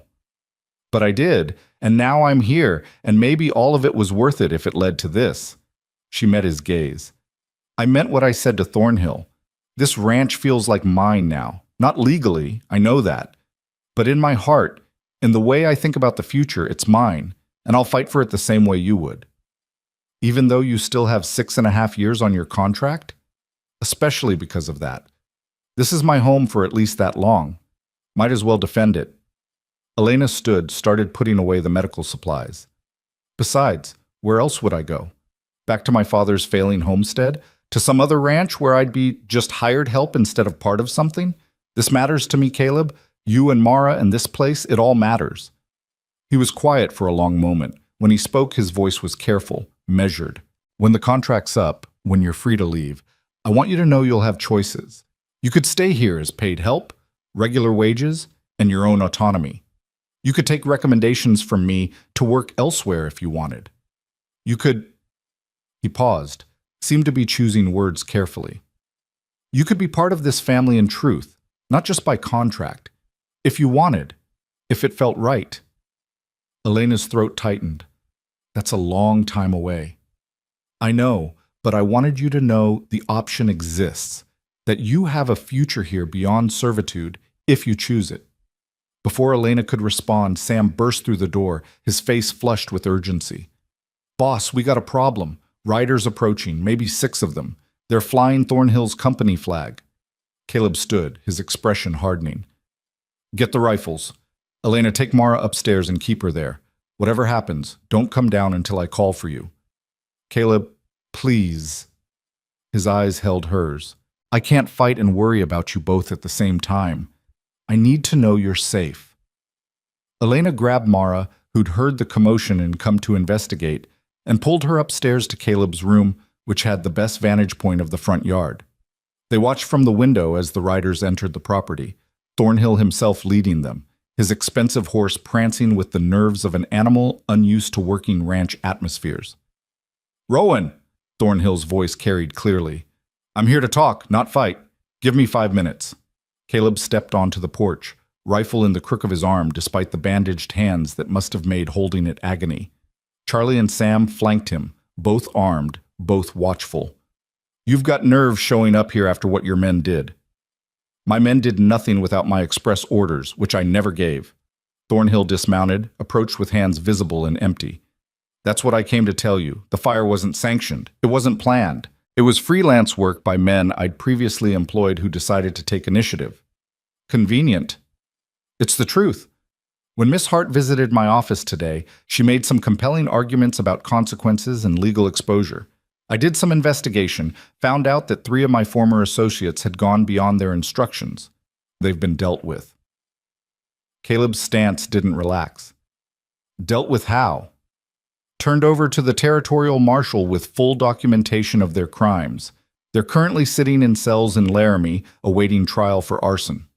Thornhill pulled papers from his coat, held them out. Here's the marshal's receipt for the prisoners, along with a written statement from me detailing their involvement. Elena couldn't hear what Caleb said in response, but she saw him take the papers, read them, his expression skeptical. The conversation continued for several minutes, Thornhill gesturing occasionally, Caleb mostly still and watchful. Finally, Thornhill remounted, tipped his hat to Caleb, and rode away with his men. Caleb stood on the porch long after they'd gone, staring at the papers in his hand. Elena came downstairs slowly, Mara behind her. What did he say?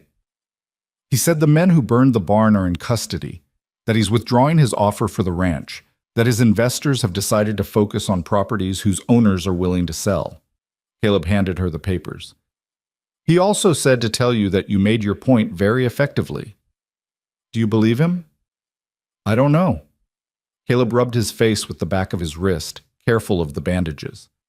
But if he's telling the truth, if the men really are in custody, then maybe the immediate threat is over. And if he's lying, then we stay vigilant, keep the rifles loaded, keep watch at night, and hope we see the next attack coming. He looked at Elena, his expression complex. You took a hell of a risk going to see him. I know. It might have worked, or it might have just postponed the inevitable. He glanced at Mara, lowered his voice. Either way, we're in this together now. Whatever comes next. The next week brought cautious peace. No more riders appeared, no more threats materialized. The territorial marshal sent word that Thornhill had indeed turned over 3 men who'd confessed to arson in exchange for reduced sentences. They'd implicated 2 others who were currently being hunted by the law. Caleb's hands healed slowly, the bandages coming off to reveal scarred but functional palms. He started working again, carefully at first, rebuilding strength and grip. Elena and the hands had kept the ranch running during his incapacity, and he returned to find cattle accounted for, winter preparations well underway, the household functioning smoothly. You've done remarkable work, he told Elena one evening as they reviewed accounts together. The ranch is in better shape than when I was running it alone. Charlie and Sam did most of it. I just made sure nobody starved and Mara kept learning. Elena marked an entry in the ledger. But we need to talk about the barn. Insurance money came through, but it's not enough to rebuild the way it was. I know. I've been thinking about that. Caleb pulled out sketches he'd been working on. We could build smaller, more practical. Or we could take out a loan, rebuild properly, and pay it back over time. Loans make you vulnerable. Someone like Thornhill could buy the debt, use it against you.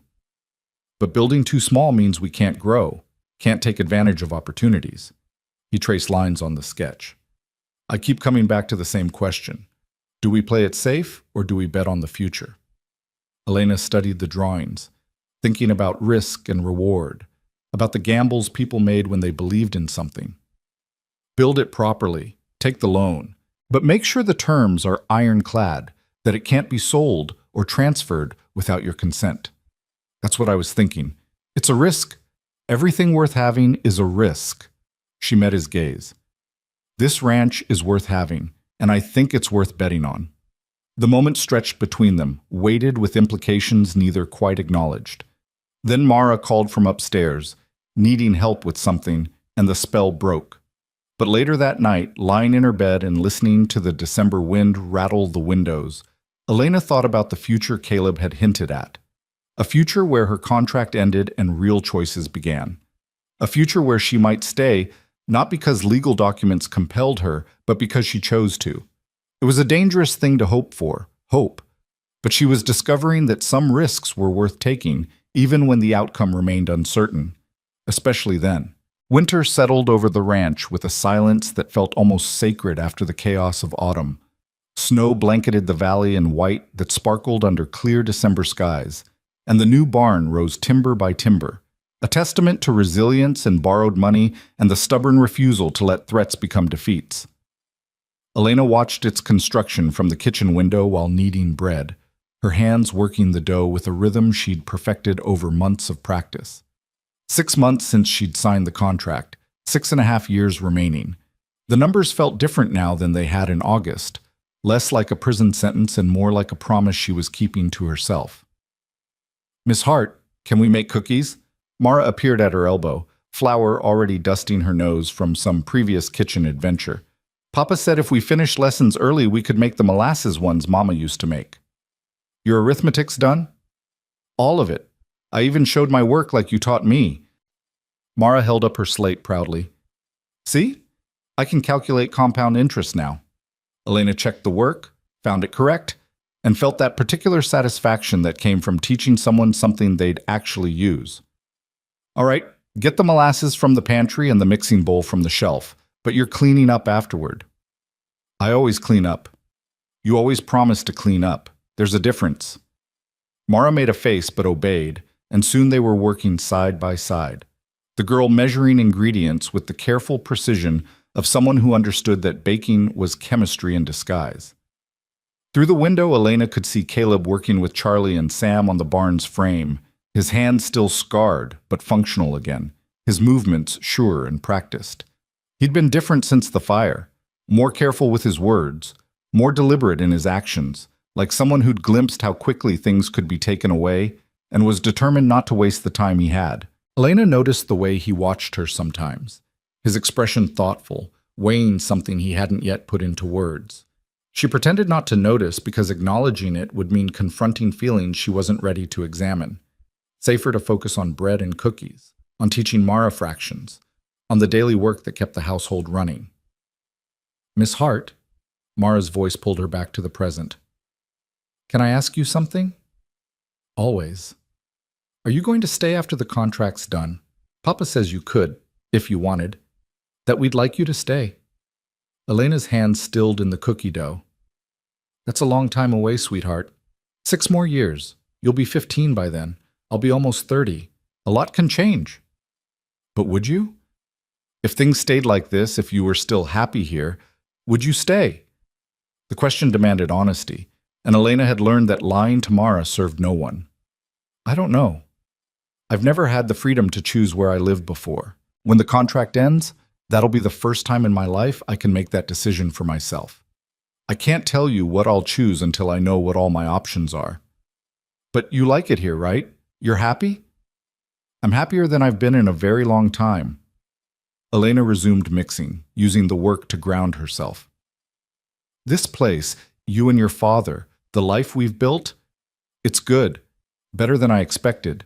Better than I probably deserve." "Why would you say that? You deserve good things." "I'm still learning to believe that." Elena shaped the dough into balls, arranged them on a baking sheet. "Sometimes when you've lived without good things for long enough, You forget how to trust them when they show up. Mara absorbed this with the seriousness she brought to difficult concepts.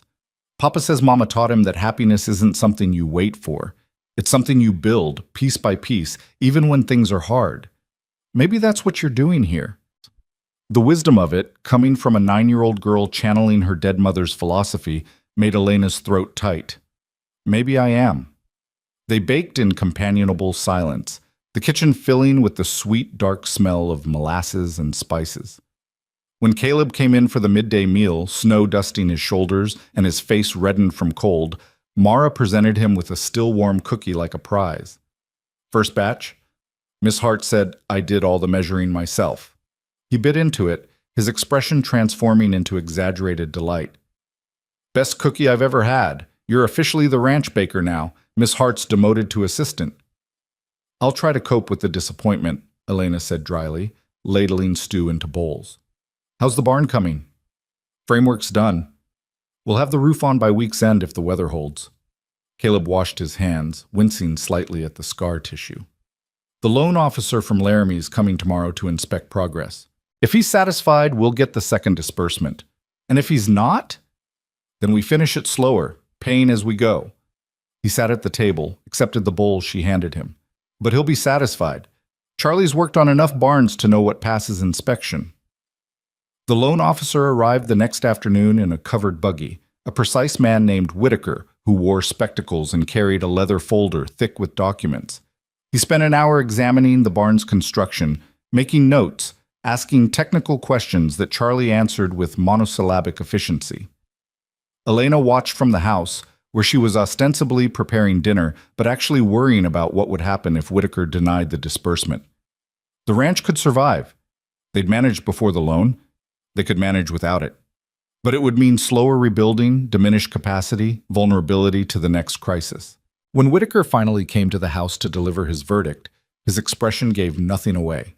He sat at the kitchen table, opened his folder, and pulled out forms that looked official and intimidating. Mr. Rowan, based on my inspection, the construction meets all standards required for loan approval.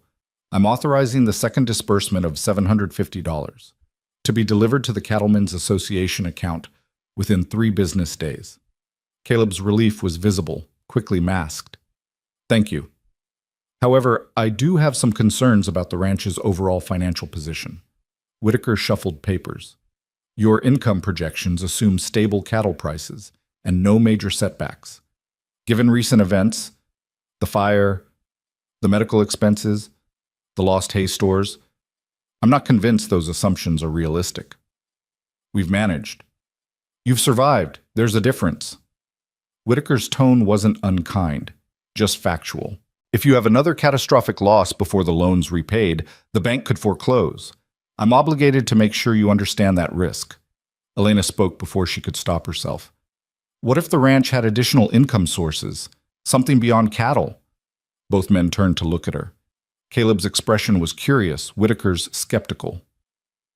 What did you have in mind, Miss Hart? The garden produced well this fall despite being neglected for years. If we expanded it, put in more vegetables, and started preserving for sale, that's income that's not dependent on cattle prices. Elena moved to the table, warming to the idea as she spoke. The chickens are already producing more eggs than we use. We could sell the surplus in Laramie, and there's land along the creek that's too wet for grazing, but would be perfect for hay.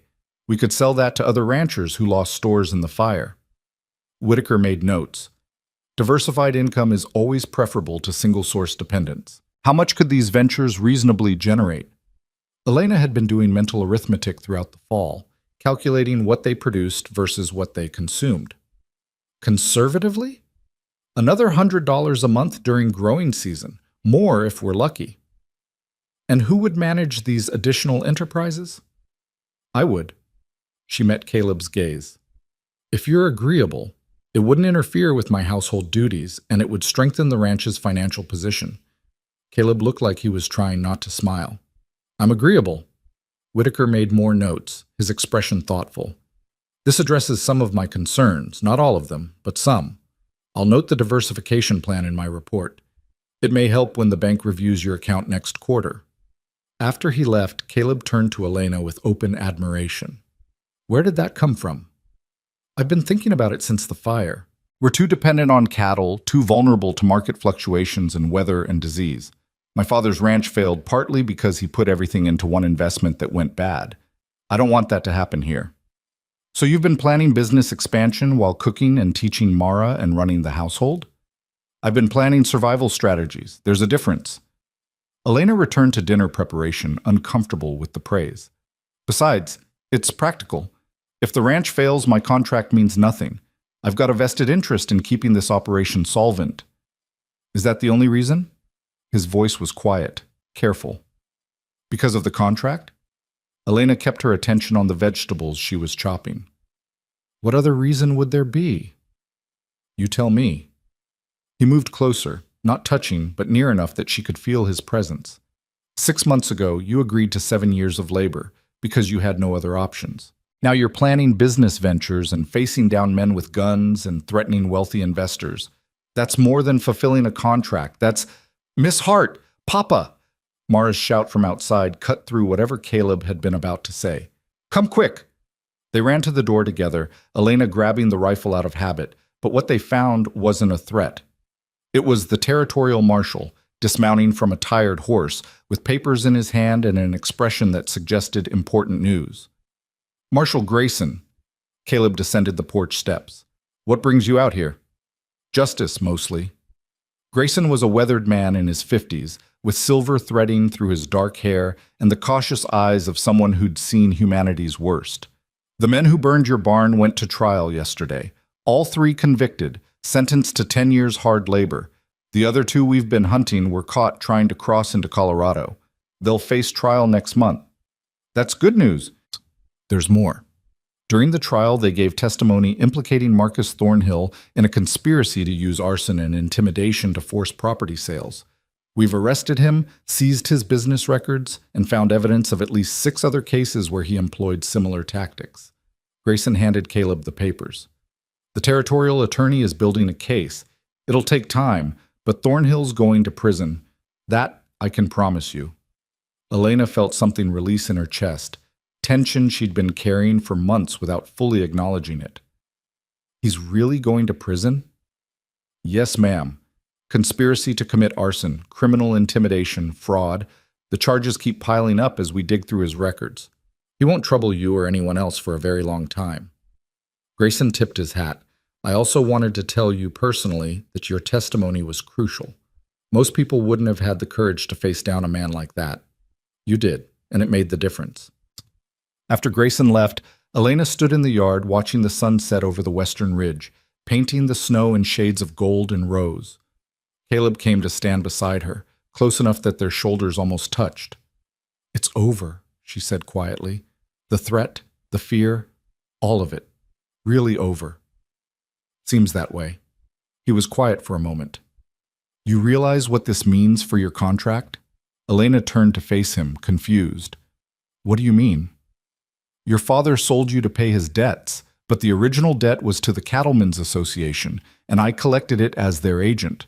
Thornhill's investigation revealed that the association's president was taking bribes to overlook fraudulent debt claims, which means your father's debt might not have been legitimate in the first place. Her heart started beating faster. What are you saying? I'm saying the territorial attorney is reviewing all debts processed through the association in the last 5 years. If your father's debt was fraudulent, the contract based on it is void. You could be free, Elena. Not in 6.5 years, now. The words hit like a physical blow. Freedom. Immediate, unconditional freedom. The right to walk away. To go anywhere. To make choices unconstrained by legal obligations or signed documents. 6 months ago, she would have grabbed that freedom with both hands and run as far as she could. But now, standing in the yard of a ranch she'd helped defend, next to a man who'd kept his promises, thinking of a 9-year-old girl who'd asked if she was going to stay, Elena found the prospect of leaving terrifying rather than liberating. I don't understand.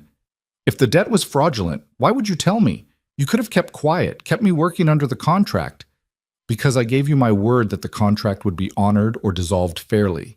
If it's based on fraud, it's not fair, which means it needs to be dissolved. Caleb's voice was rough. You deserve to make your own choices, Elena. Not choices forced by debt or legal obligation, but real choices based on what you want. And if I choose to stay, then you stay, but not as indentured labor, as, he struggled for words, as whatever you want to be, paid employee, partner in the ranch's operations, or what? He took a breath, seemed to gather courage. Or as someone who belongs here, not because a contract says so, but because she chooses it, because this is her home too.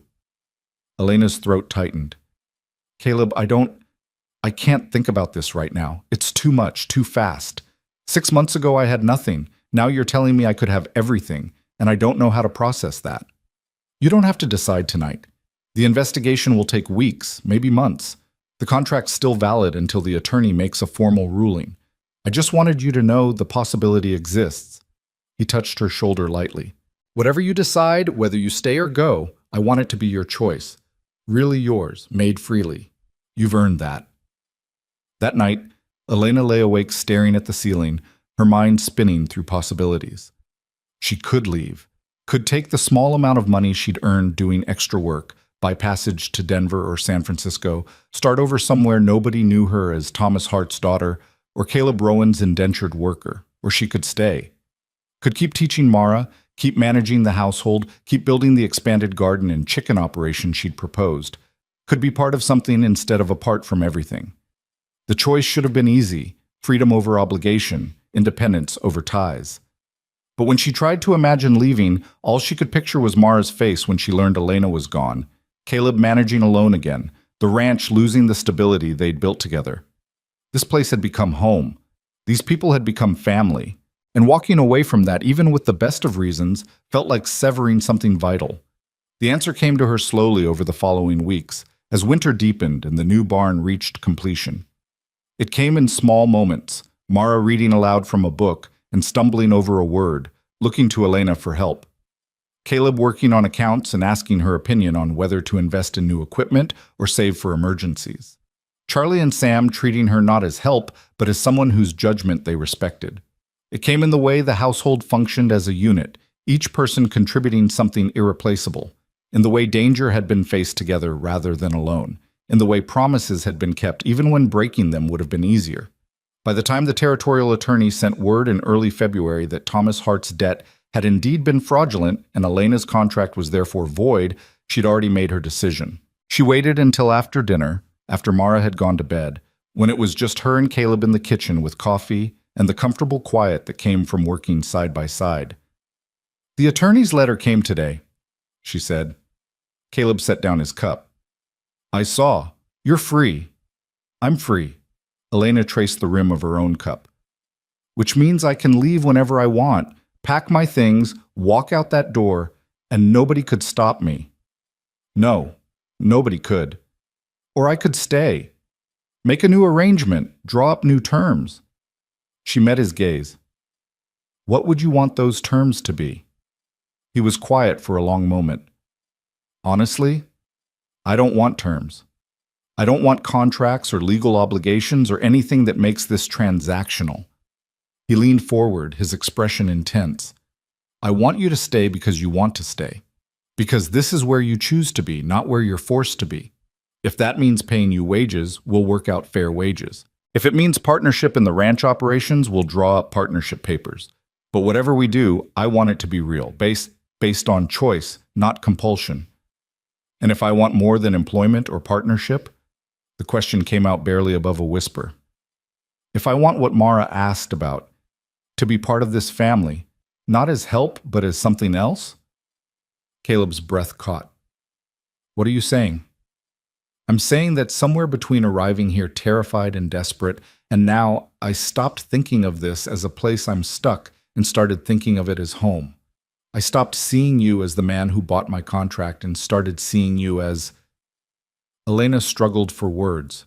As someone I trust, someone I respect, someone I care about more than is probably wise. Elena. He reached across the table, took her hand. I've been trying not to say this because the power imbalance was too great, because you were here under contract and any feelings I expressed would have been unfair pressure. But you're right, somewhere between collecting a debt and now, this stopped being business. You stopped being someone working here and became someone I can't imagine this place without. When did you know? The night of the fire. When I came out of that barn and saw you standing there and realized that if things had gone differently, if I hadn't made it out, you would have been the one to raise Mara.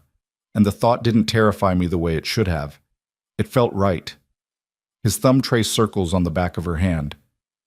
But I couldn't say anything. Not while the contract was active. It wouldn't have been fair. And now? Now you're free. Which means anything you feel, any choice you make, it's real. Not coerced, not obligated, just real. He stood, came around the table, pulled her gently to her feet. So I'm asking, do you want to stay? Not for wages or partnership or legal arrangements, just because this is where you choose to be? Elena looked into his face, this man who'd turned debt collection into salvation, who'd kept every promise even when it cost him, who'd read Shakespeare to his daughter every night and rebuilt a barn from ashes and refused to sell his integrity for any price. I choose to stay, she said. I choose this ranch, this life, you and Mara, all of it. Not because I'm obligated, but because leaving would mean walking away from the only place I've ever truly belonged. He kissed her then, soft and careful, like something precious that might break if handled roughly. Elena leaned into it, into him, and felt the last walls she'd built crumble away. When they broke apart, Caleb rested his forehead against hers. There's something else we should discuss. About the future. About what this means practically. Papa? Mara's voice drifted down from upstairs. Is everything all right? They separated, laughing quietly at the timing. Everything's fine, sweetheart, Caleb called back. Go to sleep. Are you kissing Miss Hart? Elena felt her face heat. How did she? She sees everything. It's unnerving. Caleb raised his voice. Mind your own business and go to sleep, Mara. Can I call her Mama now? Silence. Elena and Caleb stared at each other, the question hanging between them. It was too soon, too fast, too presumptuous. But it was also Mara, who'd been asking since September if Elena was going to stay, who'd clearly been hoping for exactly this outcome. Elena moved to the stairs, looked up to where she knew Mara was listening. Let's start with Elena and see how it goes. If someday you want to call me something else, we'll talk about it. But for now, I'm still Miss Hart. But you're staying. I'm staying. Forever? Elena glanced at Caleb, who was watching her with something like wonder. For as long as forever lasts. The sound of Mara's delighted squeal could probably be heard in Laramie. The territorial attorney's final ruling came in March, officially dissolving the contract and clearing Elena of any obligation. By then, she and Caleb had drawn up new papers, a partnership agreement giving her 20% ownership in the ranch in exchange for her management of the diversified operations she'd proposed.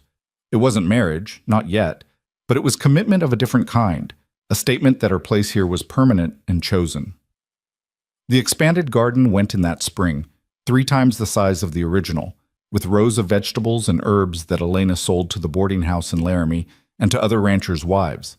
The chicken flock doubled, then tripled, providing eggs and meat that became known throughout the territory for quality. The hay operation started modestly but proved immediately profitable, selling to ranchers who'd lost winter stores to various disasters. By summer, the ranch's income had increased by 40%, and the loan payments were ahead of schedule. Thomas Hart died that July, drunk and alone in his failing homestead. The news reached Elena via a terse letter from a neighbor who thought she should know. She read it once, felt nothing, and filed it away with documents that no longer mattered. Caleb found her that evening in the garden where she was staking tomato plants against the wind. You all right? I'm fine. He was my father by blood, but that's all he ever was. I can't mourn what I never had. You're allowed to feel complicated things about it. I don't, though. I feel relief that he can't hurt anyone else, and gratitude that I escaped when I did, and satisfaction that I've built something he could never destroy. Elena tied off the last plant, stood to face him. Is that terrible? It's honest. Caleb pulled her into an embrace, and she leaned into the solid warmth of him. You don't owe him grief, Elena. You don't owe him anything. The proposal came in September, a year almost to the day from when she'd first arrived. They were on the ridge above the ranch, watching the sun set over land they both now owned, when Caleb reached into his pocket and pulled out a ring. "This was Catherine's," he said quietly. "She told me once, when she was dying, that if I ever found someone else, someone who made Mara happy and me whole, I should give them this. Not as a replacement for her, nobody could replace her, but as a welcome into the family she started." The ring was simple gold, worn smooth by years of wear. Elena's vision blurred. "I know it's only been a year. I know some people will say it's too soon, that we should wait longer, that the circumstances of how we met make this complicated." Caleb took her hand. "But I also know that I love you, that Mara loves you, that you've become essential to both of us in ways I can't fully express. So I'm asking, will you marry me? Will you be my partner, not just in business, but in life? Will you help me raise my daughter and build this ranch and face whatever comes next?" Elena looked at the ring, at the man holding it, at the ranch spread below them in the golden light. A year ago, she'd been property, traded to pay debts she didn't owe. Now she was being asked to be family, chosen freely, valued completely. "Yes," she said. "Yes to all of it." They married in October, in the parlor of the ranch house, with the territorial judge officiating and Margaret Chen standing witness.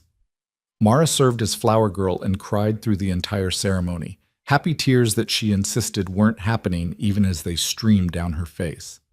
Charlie and Sam gave them a hand-carved sign that read Rowan Family Ranch and helped mount it at the entrance to the property. The word family had been Charlie's suggestion, and he'd carved it with particular care. The years that followed brought challenges. Drought one summer, a harsh winter that killed cattle, a fire in the chicken coop that Elena extinguished before it spread. But they faced everything together, as partners, as family, as people who'd chosen each other despite and because of the complicated way they'd come together. Mara grew into a young woman who could calculate compound interest, rope cattle, and argue her way through Shakespeare with equal facility. She went to college in Denver, came back with ideas about scientific ranching and sustainable agriculture, and implemented them with her parents' blessing.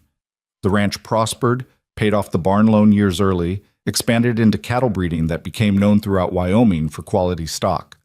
Elena's garden operation grew into a commercial enterprise that employed 3 women and supplied vegetables to markets as far as Cheyenne. And on quiet evenings, when the work was done and the accounts were balanced, Caleb and Elena would sit on the porch and watch the sun set over land they'd defended together, built together, chosen together. "Do you ever think about how we started?" Caleb asked one such evening, years after the wedding. "About the debt, the contract, all of it?" "Sometimes." Elena leaned against him. "I think about the girl who rode up to this ranch, terrified and desperate, who agreed to 7 years of servitude because it seemed better than the alternative. I barely recognize her. She's still in there, just stronger now. We're both stronger." Elena turned to look at him. "You gave me the space to become someone I didn't know I could be. Someone who owns land and runs a business and makes decisions that matter. Someone who chose her own life instead of having it chosen for her. You did that yourself. I just didn't stand in your way. You did more than that. You showed me what partnership looks like, what family looks like, what it means to be chosen instead of used." She kissed him softly. "So yes, I think about how we started, but mostly I think about how we continued, how we turned a debt into a life, an obligation into choice, and survival into something that looks a lot like joy." "Come with me," he said, and she heard in those 3 words the echo of another invitation, given years ago under different circumstances. But this time, when Elena took his hand and followed him inside, it wasn't because she was bound by contract or compelled by circumstance.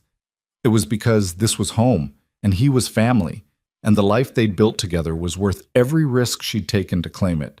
The debt that couldn't be paid had transformed into something priceless, a partnership built on respect, a family built on choice, and a love built on the understanding that freedom meant nothing without someone worth choosing to share it with. And in the end, that was worth more than any contract, any obligation, any debt could ever measure.